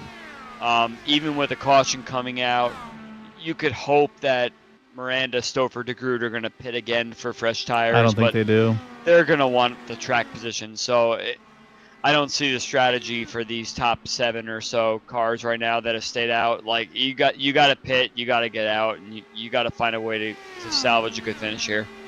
Yeah, so no, I'm in the same boat as you. I think you run this race like in Indianapolis. You run like a road course, I should say, at Indianapolis. You run it backwards. So Stouffer's now within about 0.6 of Bruno. Here comes Craig now.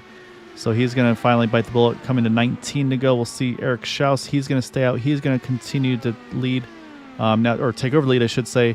Dan Morera right behind him. Matt Wagner still stays out. So yeah, so still got about 6 cars left to make their pit stops. I would hate to be Nick right now. You're just fighting like arrow wash from 2 cars ahead of you. You can't make any ground. Chris is the one making the ground right now because Bruno's got the clean air and he could take the draft, and Nick is just sitting here going, oh, why can't I turn the car? He can play with the tools all he wants, but all he's doing is wearing his front tires out now. So the sooner that Chris gets to Bruno, the more it'll help Nick, but Nick is just here unable to do anything for these 2 cars ahead of him. So yeah, I mean, he's fallen off almost a second already off of Chris. Yeah, I think eventually Chris will catch Bruno, and then Nick will catch them, and it'll be more of a pack. I just see Chris really swoop down to get some draft off.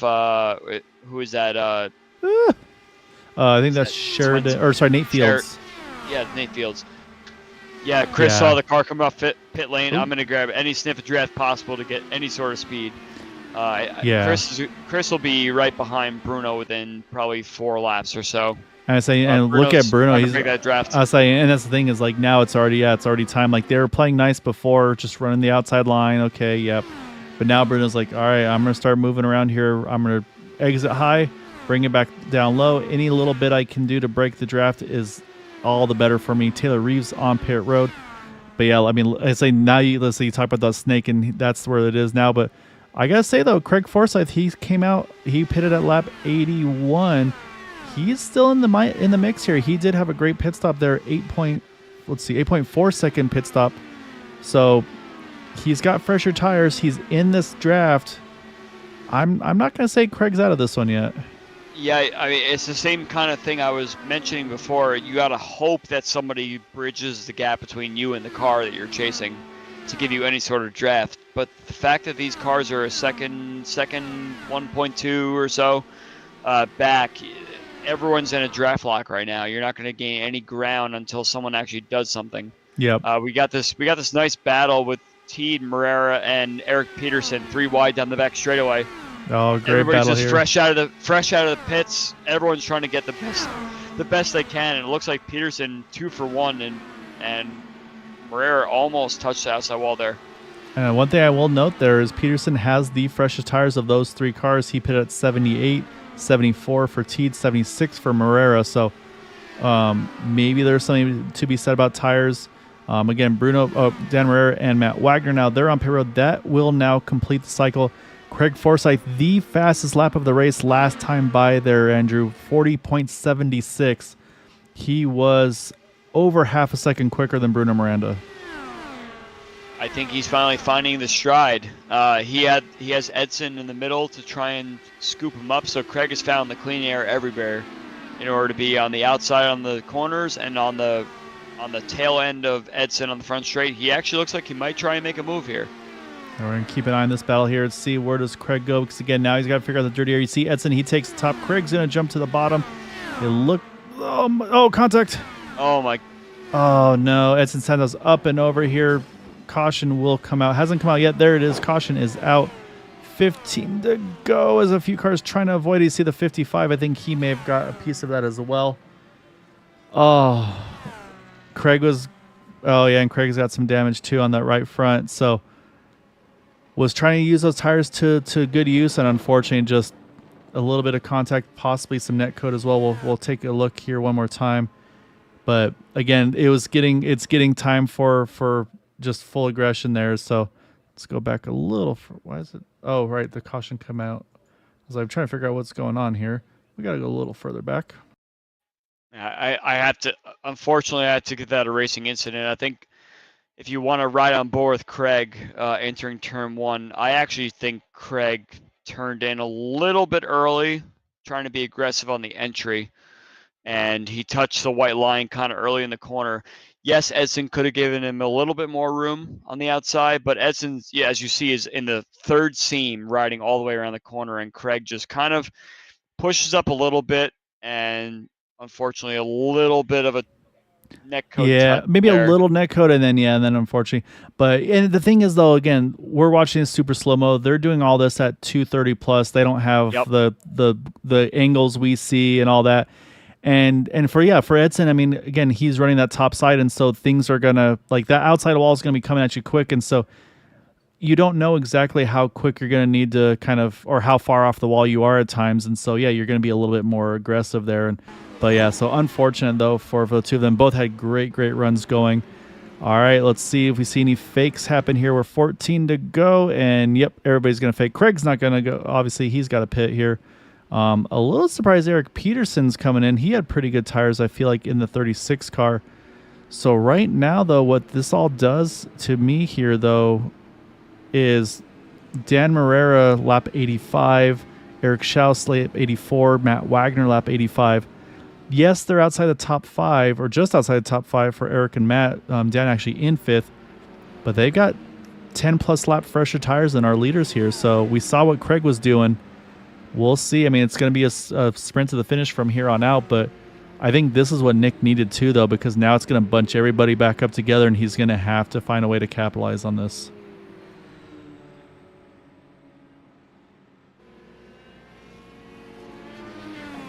So we're going to catch our breath. We'll be right back. We'll be on the one to go, so stay tuned.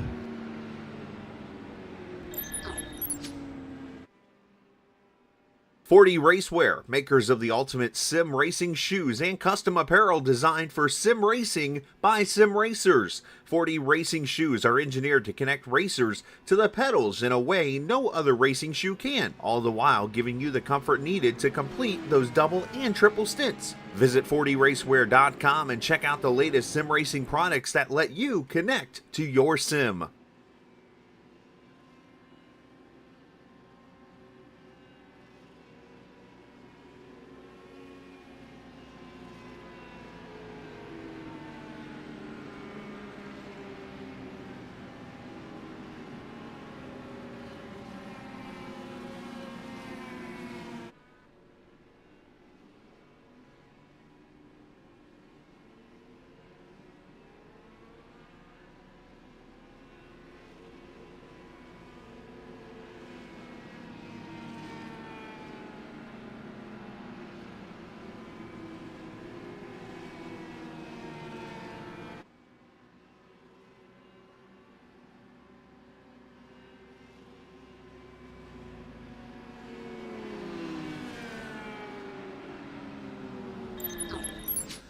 All right, we are lights off the pace car. We're going to restart this thing with 11 laps to go. Again, there are no green, white checkers here, and there, with this track being as big as it is, however, there is that it's going to be basically every pit stop's a quick yellow, so it'll be, I think it's you enter, and then you're already 2 to go, you cross, you're 1 to go. So they're quick yellows here to give a chance to have a green flag finish here, hopefully at the end. But I mean, at this point, business is going to be picking up, Andrew, because, like I said, you've got a championship on the line. You've got Christopher, who you know is chomping at the bit to get a win. And then you've got some tire strategies. Like I said, you've got Dan Marrera pitted at lap 85, Eric Schaus 84, Matt Wagner 85. They've all got fresh tires, 10 lap plus fresher tires than the guys in front of them. Yes, they've got some traffic in front, but again, we saw Craig was making some really good time there. So this is going to get very aggressive here very quickly. Yeah, unfortunately, Stouffer has to time the start perfectly for Bruno to make any sort of move into turn 1. But I think the move's going to be into turn 3. So if Stouffer can maintain distance, Bruno's going to snake. I guarantee he's going to snake right here and try and hold up any sort of move here. I say Bruno went late. I say again, it's leader's discretion. He went pretty late there. Everybody did a great job though, back up to speed. So like you said, now it's what can Chris do here? He's gonna have to run on the outside of 2, and he's gonna try and. Can Nick get both of them here though? Watch this. This is gonna be a big one here. This is gonna be wild. Oh, close contact, or not quite contact. Close call. There's Nick. Big move to the bottom. Again, he's got to go for it all here right now. Stouffer will take the lead, but Nick's gonna try to hold the bottom. Chris is gonna have the momentum out of turn 3. I don't think Bruno did the right thing there at all in terms of trying to hold his position. He knew he had 2 guys with a lot of speed coming by in the draft, and it looks like You have T, Marrera, everybody coming behind. It's going to get a little messy into turn 1 here. Yeah, so right now you got these two broke away a little bit here. Bruno's sitting there in third, though. He's going to have to try to get the momentum back. Charles Teed just kisses the wall there. Again, Teed, one of those ones that is back in the fray, and Teed is definitely one that is not afraid to be aggressive. And now everybody's going to be fighting for that draft here, Andrew, as well, because, again, you see Stover. He's going to try to protect that middle of the bottom. He saw that big move that Nick put to the bottom. However, we saw also Nick could not clear him there, so... Lots of push in turn 3. Oh, everybody avoids the push there, but a lot of people entered turn 3 very high. I have no idea what line Bruno is running right now. Maybe I'll go to school here. He is running the high line in every single corner, and he's managing to hold everybody off. And this is something I've never seen in Indy before. Running all by himself, trying to defend and be on the offense on the high line. So we'll see. He has some nice run here down the back straight. Yeah, great run off of Nick. Now Nick has to decide where do I go, because wherever I go, Bruno's going to go the opposite. They're going to go 3 wide, entering turn 3. Oh, contact. Yep. Oh.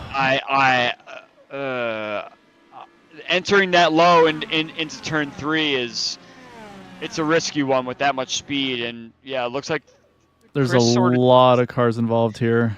Chris sort of disappeared for a second, so I'm not really sure what happened there. Yeah, we'll obviously go back and take a look, and yeah, say no, that car's back and rolling. Unfortunately, the one that we're it broke and then it fixed itself. Let's watch it on the replay. Yeah, we'll go back and see Nick DeGroot. He's got to try to limp this thing back to pit road, but that's not the way you want that to happen. But let's go back. We'll take a look, like you said. So here's the 3 wide heading into turn number 3 again. We saw Nick make that big move to the bottom earlier. Bruno's going for the same move here, and like you said, just it's a tight squeeze, and yeah, Bruno washes up a little bit. That pushes then up into the 89, and then yeah, you're right, the 13 just kind of disappears there, and then there he is, he's back, and although that's some pretty decent contact with that outside wall there, so I don't think Chris is going to get away with that either. But then let's go back here, because oh my goodness, look at this behind. Craig Forsyth, Matt Wagner, Jim Herrick's in there. I think I just saw Alan Marrera get caught up in that one. Yep. Yeah. Oh man. I mean, let's put ourselves in Nick DeGroot's shoes there. He sees that Bruno's going to make a 3 wide. He has to find some way to make the corner, as we saw earlier with what was that, Raphael that hit the wall on the outside. Mm-hmm. You turn in from the wall there. That's why you practice those way outside moves, because it's like, what happens if I get put 3 wide into this corner? And Nick is just trying to turn into the corner and hoping he comes out the other side, thinking that Chris in the middle is not going to be able to make the corner. But all 3 of them came together. Chris's car disappearing a little bit, really muddied the water a bit. But, I mean, in terms of going for a championship, you have to go for any move you possibly can. But I could see a lot of ego be involved there. So we'll have to see what happens here. I mean, that's a tough one. A handful of laps left. Yeah, and so right now we're gonna get the one to go with 6 to go. So basically, it's gonna be a 5-lap restart, or 5 to go restart, I should say. I can tell you that Nick DeGroot did get in out of pit road before he got trapped a lap down. So he's going to stay out here. See Matt Wagner rolling on back on the pit road. I think I saw Eric Peterson down there as well. So, I mean, again, Nick's going to be, unfortunately, really on the wrong foot here with everything that's gone on, because right now showing in the 12th position. So he's got a lot of guys between he and Bruno. But again, now, does this change your mindset if you're Bruno now? Because again, you've got some very hungry drivers that want to win this race. We saw that. I mean, we saw Christopher. He wanted to get the win. Unfortunately, he got caught up in that as well. He had to go ahead and take a fast repair. Is back out on track, but sitting in 10th now. But again, though, I mean, look at all the guys in front of him now. And again, right now, Bruno and Charles, they have the oldest tires. They're a little cooler now. But I mean, I think the wear still is going to play a factor. I don't know what's going through Bruno's head right now. He's just involved in an incident, and now he's in the running for a championship. So you have guys like T. Chouse, Reeves, these guys that want to win a race, so they could possibly pounce on someone who's a little bit distorted in their mind right now. So I'm Yeah. not really sure what's going to happen here in these last 5 laps, but it's going to be exciting no matter what. No, exactly right, and it's really hard as I mean, again, these are guys that they race with each other all week, all season long, and week after week, and so so you kind of build that relationship, the camaraderie, and it's like, any of these guys are going to tell you like it'll be like that's not the way they want to have XYZ happen, and but again, I mean, the heat of the moment, you're going for that gap because I mean we saw Nick did it the lap before, and it's just again everybody was going to be taking risks. Is this is Indy. Like, there's an Indy win on the line. There's a championship on the line. So, yeah, there's a lot to go for here. But I'm also looking, I mean, 3rd, 4th, 5th, plus 13, plus 14, plus 17. Bill Colleen, 8th. He's plus 17 from where he started. I say there's some big movers in this race as well. But, yeah, it's going to be interesting to see. Like I say Eric Schaus, I know he's going to be gunning for the win. Charles Seed, I mean, like everybody, but I mean, he loves this track.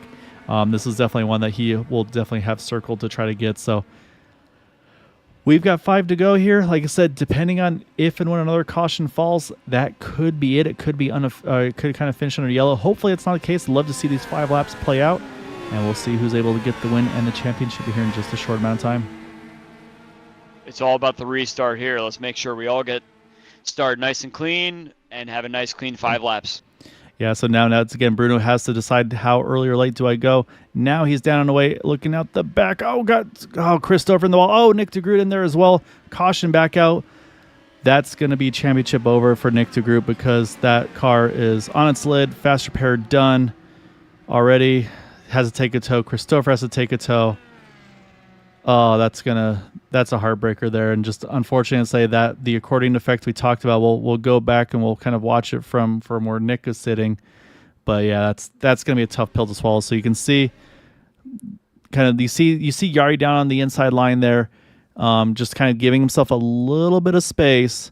And again, I mean that's again what's something that you have to do here, and man, that 13 just snapped on him, actually. I'm looking back at it now, like right as we changed angles, and then unfortunately Nick there just nowhere he can go. And so that launches him up over. Reminds me of the Michigan situation we had earlier this season where Stouffer kind of had a little bit of a checkup and had a panicky moment and went into the grass. I think it's one of those just panicky moments. Everyone was just involved in this incident, and now we're trying to find our way through it, and suddenly you're finding yourself sideways again. So it's just one problem compounding with another, I think. Yeah, no, that's a tough one. Again, that said, though, the timing of this yellow, I think, will still put us in a restart here. I think we'll either restart with 2 to go, or I think it might be a white flag. It might be a white flag restart here, if I'm not mistaken. I believe if nobody's pitting, then I think it'll be just not a green-white checkered, but just a white checkered. Yeah, it might be a white checkered. Let's say it just depends on when the 1 to go is here. Because I said we're being coming around to 3 to go this time. If the lights come on or come off, I should say, then yeah, it would be an unofficial green-white checkered.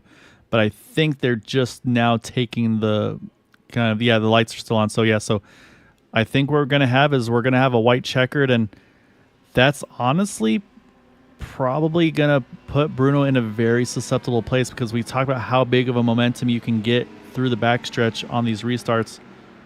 This is gonna be interesting. Yeah, I've been in this spot many times there, Gael. You have so many different options you could do. You can go early, you can go late, but no matter what, you're gonna have the guys in 2nd and 3rd place coming up on your draft on the back straight no matter what.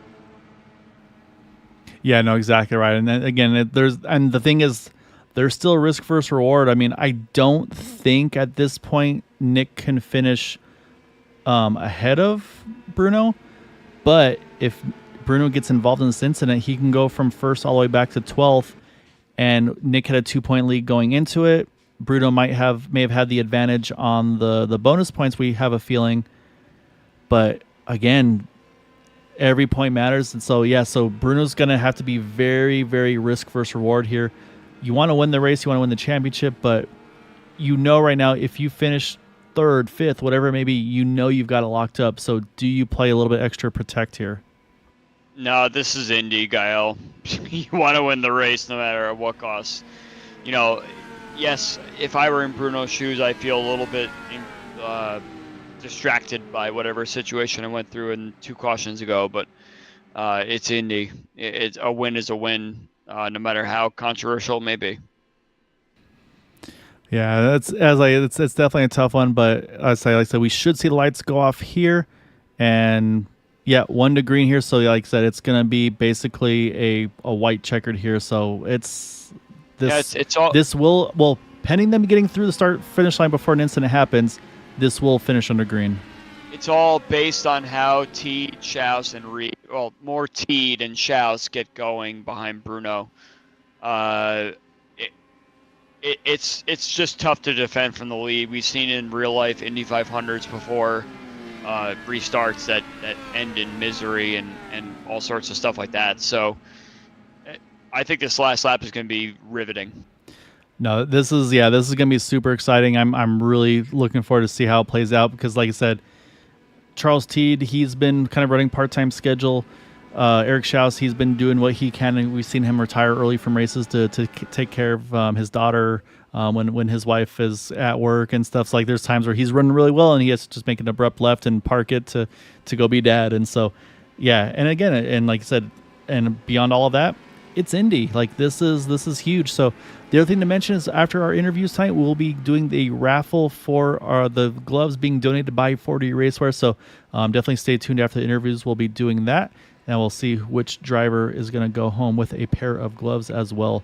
But before we get to that, we got a race to finish up here. So again, white checkered here. So they will take the white, and then from there they should race the checkered. They got to get to that white flag first. What does Bruno do here? Does he go early? Does he go late? He's got to try to change it up a little bit. Teed is all over his rear wing here as we're back underway. Yeah, it's tough to go late because he has enough of a gap to get some sort of draft going here. Schaus, don't discount him in third. He's always great on these last lap situations.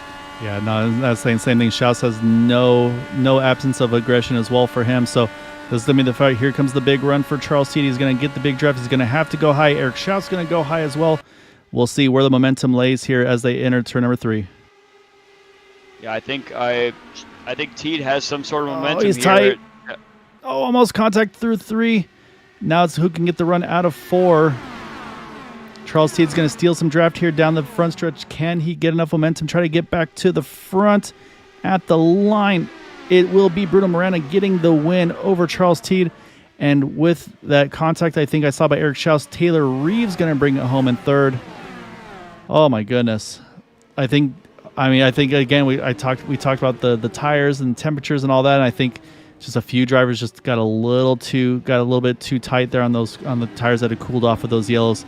But Bruno Miranda is going to basically be able to run the gamut there, sweep with the win, and the championship here tonight at Indy.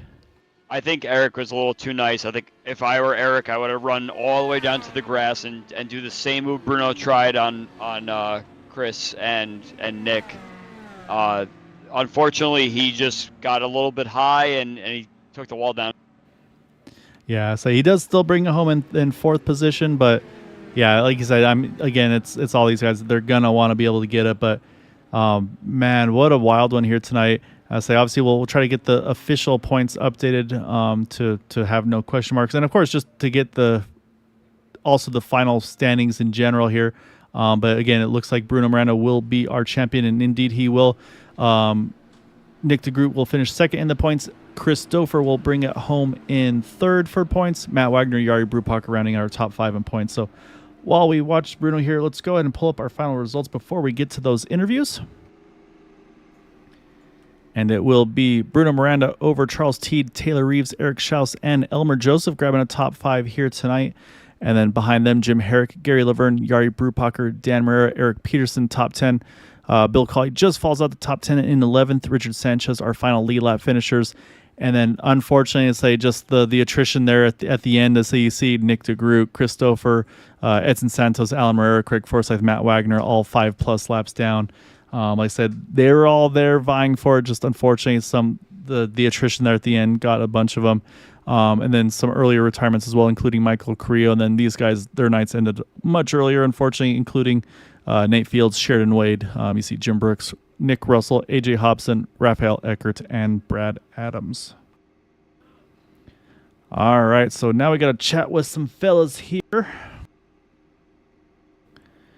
So we're gonna hunt down some rusty interviewees, I should say, but that'll be the second driver because first we gotta pull up Taylor Reeves. So we're gonna hunt him on down. All right, where is that Taylor? He hasn't shown up yet for interviews, so we are gonna go ahead and pull up our runner up first because why have any specific order? Because that's no fun. So we will pull up our rusty interviewee here, give him a hard time, and let's grab Mr. Charles Teed here, our runner-up tonight. And Charles, it was a wild one tonight. You got a break. You needed to get back into the running for it at the end, go for the win. And then, I mean, crazy stuff at the end. Big aggression, big moves being made again. But, I mean, it's to win it. It needs to win a championship. And then it looks so good for you there, and just unfortunately looked like the tires just kind of were giving up a little bit in entering 3. I mean, hindsight, anything different you would do? It was driver. I overdrove 3. I just watched the replay. I was trying to clear him in. All I had to do was just crack a little bit and pinch him, and it would have been over. But he is so freaking good. And my car pushed like it never had in that corner, which was perfect timing. And I overdrove it by like a car length in, so it was a lot of fun. Craig and I got really hosed early in the race with a caution happening. Yep. Right as we were exiting, because otherwise I thought I had it because I was just kind of hanging with people, really hard to pass. Bruno's on a whole nother. Bruno's on like the Nick de Groot level. I mean, those guys are just so good. I'm a hack, but it was a lot of fun to race. Did you find that there was a lot of momentum on the outside to hang on for the win there? Yeah, it was. And I was watching Schaus because Schaus had new tires, so I was trying to protect from him, knowing when I got the toe off of Bruno. I'm surprised Bruno didn't move up sooner. He wanted to protect the bottom, and obviously he knows what the heck he's doing. But I would have thought I expected him to protect the outside because the outside was so much faster, and he left it there. I just screwed up. I should have won that race. I was dumb. Yeah. So what did it take for you to win Indy? Because Indy is always the track that people want to take the win at. So did you feel like it was your race to take advantage of something there? Yeah, I mean, I've won a fair amount here, so this is obviously my favorite track. I forgot today was Indy. I had actually had plans tonight, but I adjusted my work schedule to be here, and it was a lot of fun. This was a pushing car, so it was a little tougher to drive for me, but it was fun. You should have been out here, Wood. This is your kind of track too. Yeah, I had my chance. I recruited my chances him. are over. Yeah, I'll look forward to racing with all you guys in May again. It'll be a lot of fun. But it was as the tires wore, I liked it a lot more because the car loosened up a little more. So it was a lot of fun. Yeah, I was saying the track temp obviously a big roll, 122 Holy degrees. cow. So it was not cool out there for sure. But no, I mean a hell of a job though, Teed. Like I said, I mean, yeah, you didn't run the full stint this season, but like I said, when you were here, you were on it. You were always one to watch, and like I said, it was a great job tonight there. With a very, very difficult, like I said, kind of with the weather and everything. So awesome job. Like I said, I'm same thing. I'm looking forward to May and doing those official IndyCar races again because it sucked not having them that last year. So it'll be fun to get back out there. Totally agree. I really appreciate you guys doing the broadcast. It's nice to finally get back up in here. I don't get a chance to run as much as I like to, so I'm definitely rusty as hell. But this track kind of brings it out of you, and it was a lot of fun to race with these guys. So there's 10 guys in that front group that are so freaking good. It's just fun to race with them all. So now for the $1 million question though, how's the underwear?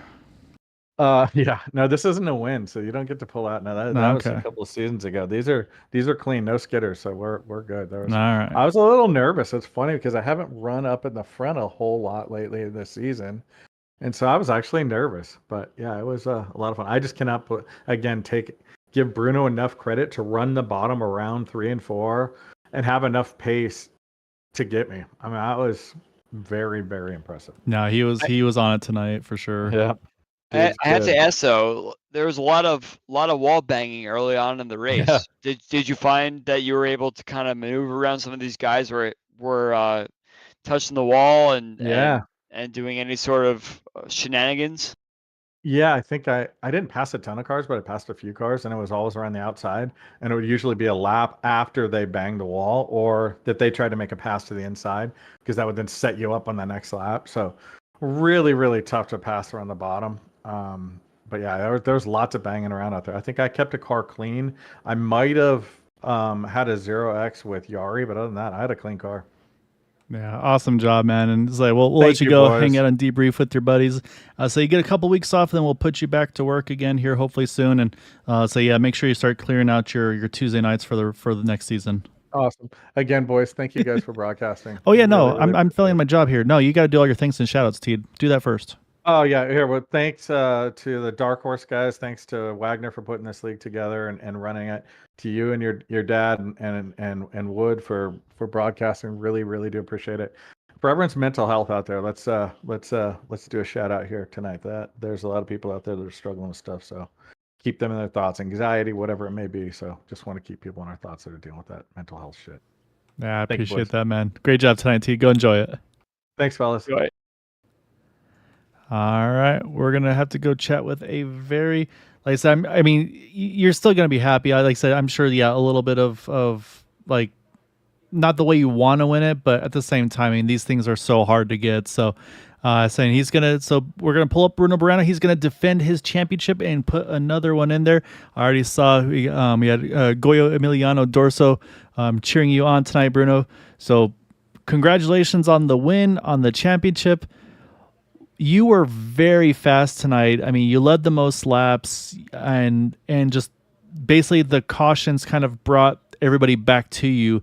But you had the adjustments. Your car looked, basically it drove the best of everybody's. How much work did you have to do to kind of just make that car drive so well tonight? Hello, Gael. Hello, Andrew. Thank you very much. Today, this race for me, super speed is very difficult.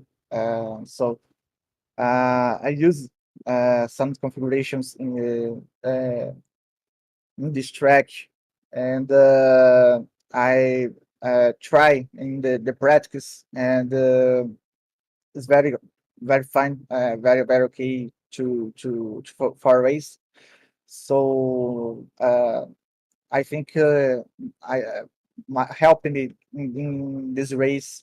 I think I stay in the leader or in the second place, and stay in the our best air. So I think is helping me for all the race, and strategy. I think s- 2 or 3 strategies different for this track, so I can push more. I can, and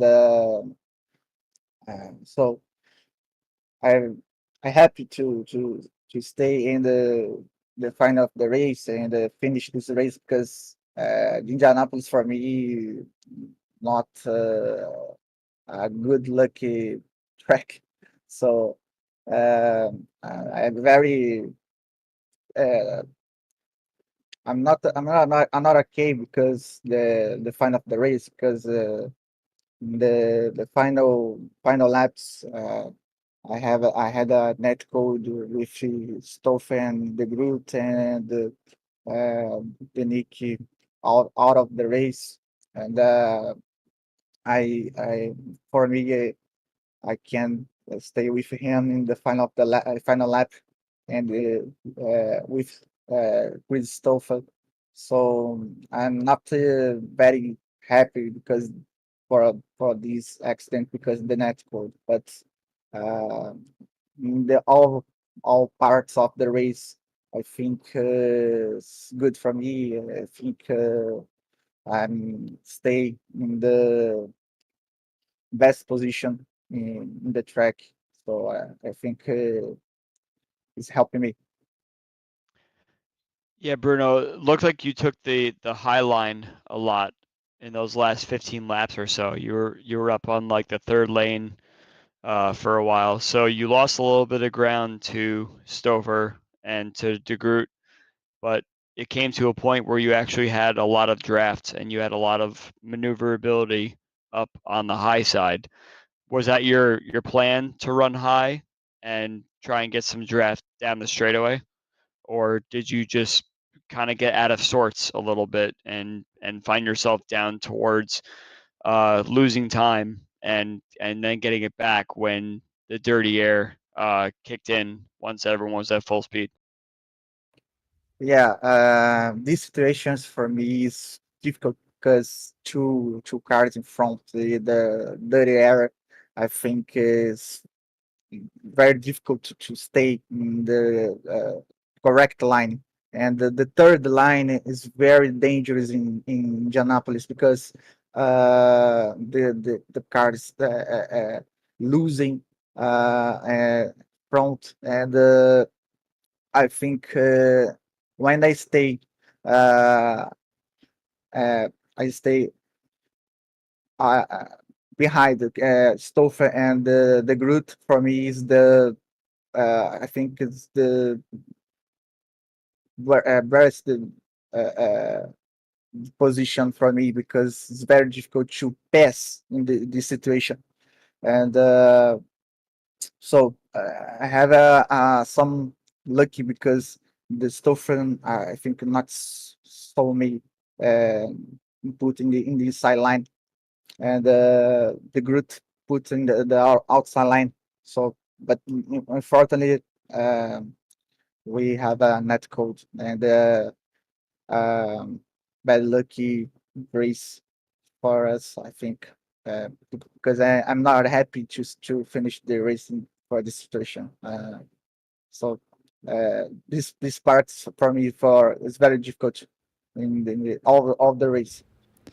Yeah, and I think that just again we talked about that too. Where I mean, and we kind of figured the same as well. Where I mean, it speaks to your guys' character. Where, of course, everybody wants to win and win championships and races, but you build like the friendships and everything like that. And so yeah, and so I say, and I think it's one of those things where yeah, you don't want to win it that way, but like you said, unfortunately, in iRacing, netcode is unfortunately something that does happen, and sometimes it helps you, sometimes it hurts you, and I mean we've seen it before where it's caught you as well. So it's yeah, I mean it's a tough position to be in, but again, it was the end of the race. You guys are all going for the win, for the championship. I mean we expect to see that aggression from all of you, like, and we saw it from you and from Nick um, and from Chris. And so no, it was like I said, it's yeah. I mean, I think that's about all you could say. And I think again, I really respect that as well. That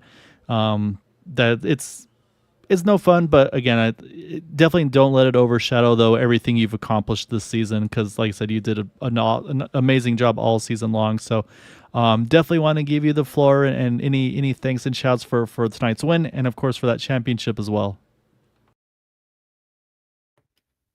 Yeah, Gael, you will have a reason.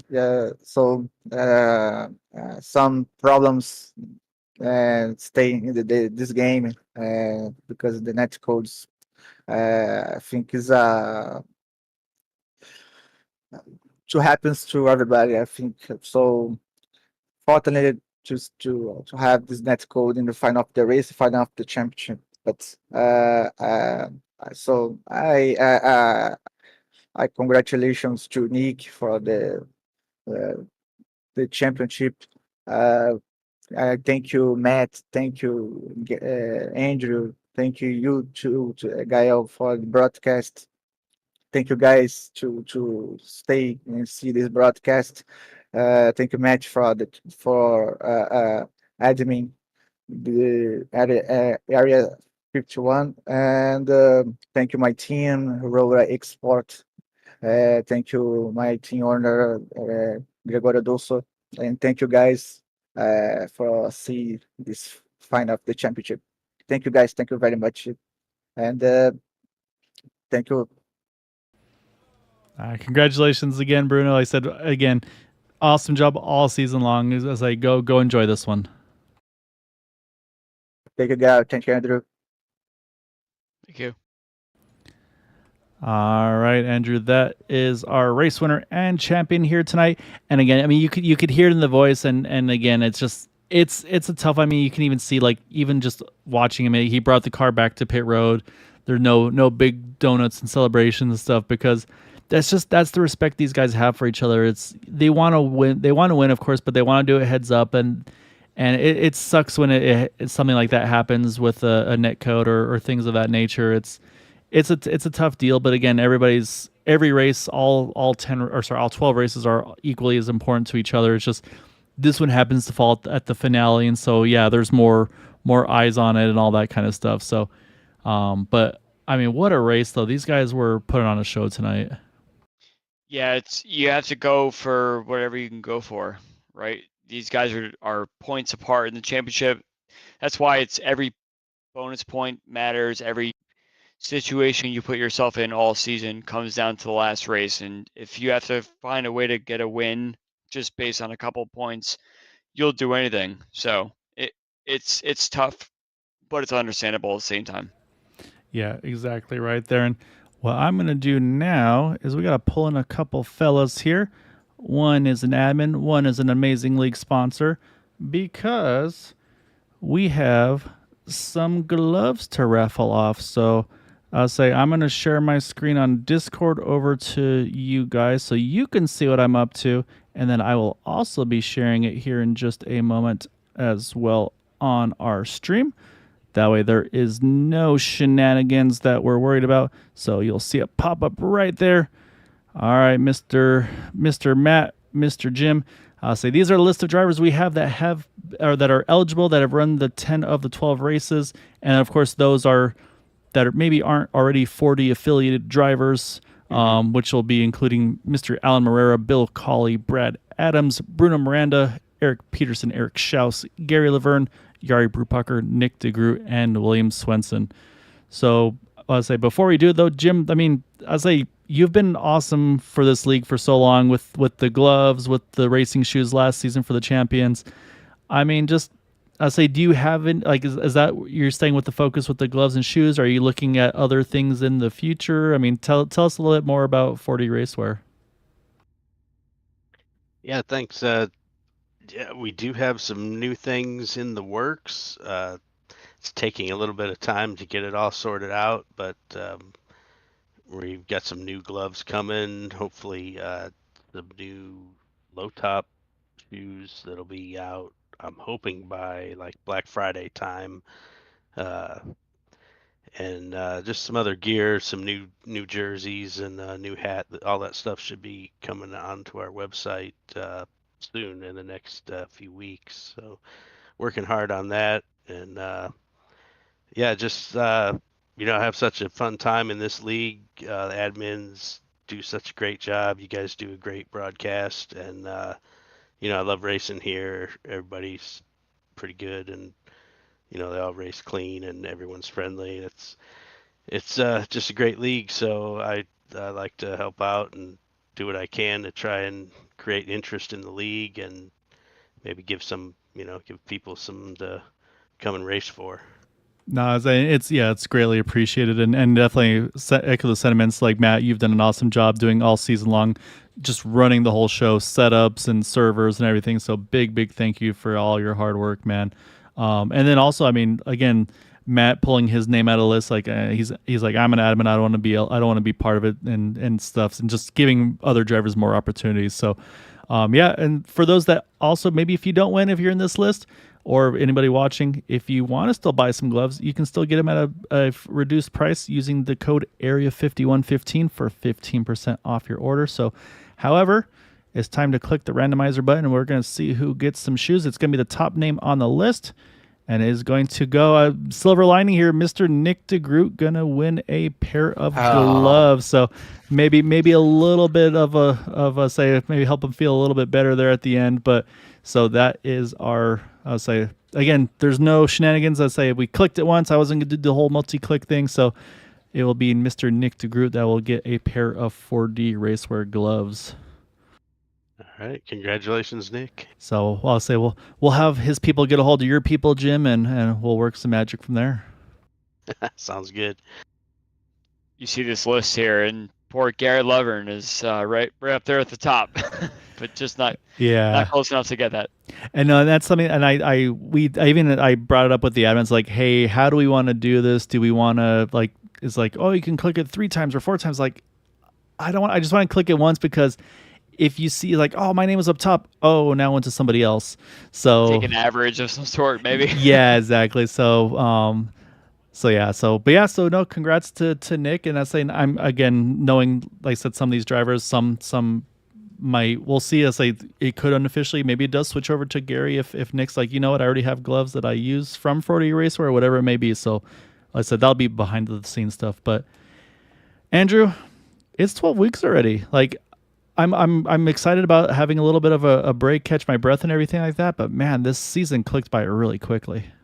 I have to say that it also, for me, clicked by really fast as well. I missed those few races in the middle, and thanks to Boomer and everyone else who helped us out in the middle. But it was great to watch the end of the season here. It was riveting, as I mentioned during the race. One of those situations where anyone could have taken the top step at Indianapolis in particular. So I'm so happy to be a part of this with you, and it's so much fun getting to call races, and it's definitely a little different speed from what I'm used to, but it's something that I actually enjoy doing, and I'm looking forward to coming back and doing it again. Yeah, no, it's been, like I said, it's been a pleasure having you. And yeah, big thank you to Boomer for covering for me and for you at times, like I said, and yeah, there's been, like I said, there's a lot of stuff that happens for all of us with our real lives and all that. And so, yeah, so really appreciate each and every one of you that watch, that support us here and cheer on your favorite drivers and peanut gallery with us from time to time. It just makes it so much fun to do. So yeah, Andrew, really grateful for you for everything you've been helping us out with. And say selfishly though, I do kind of want to see you out on track at sometimes, but at the same time, I really want to keep you in the booth because you're really good. So we'll have to figure out some sort of balance maybe.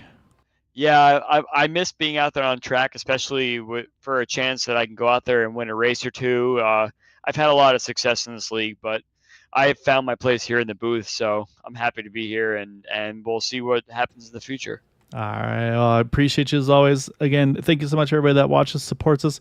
Again, we'll be back in just 2 nights' time because we're going to be crowning a champion in the Xfinity Series on the Super Speedway side of things, and then our final champion on Sunday night for the Truck Series, I should say, for the Super Speedway Series there.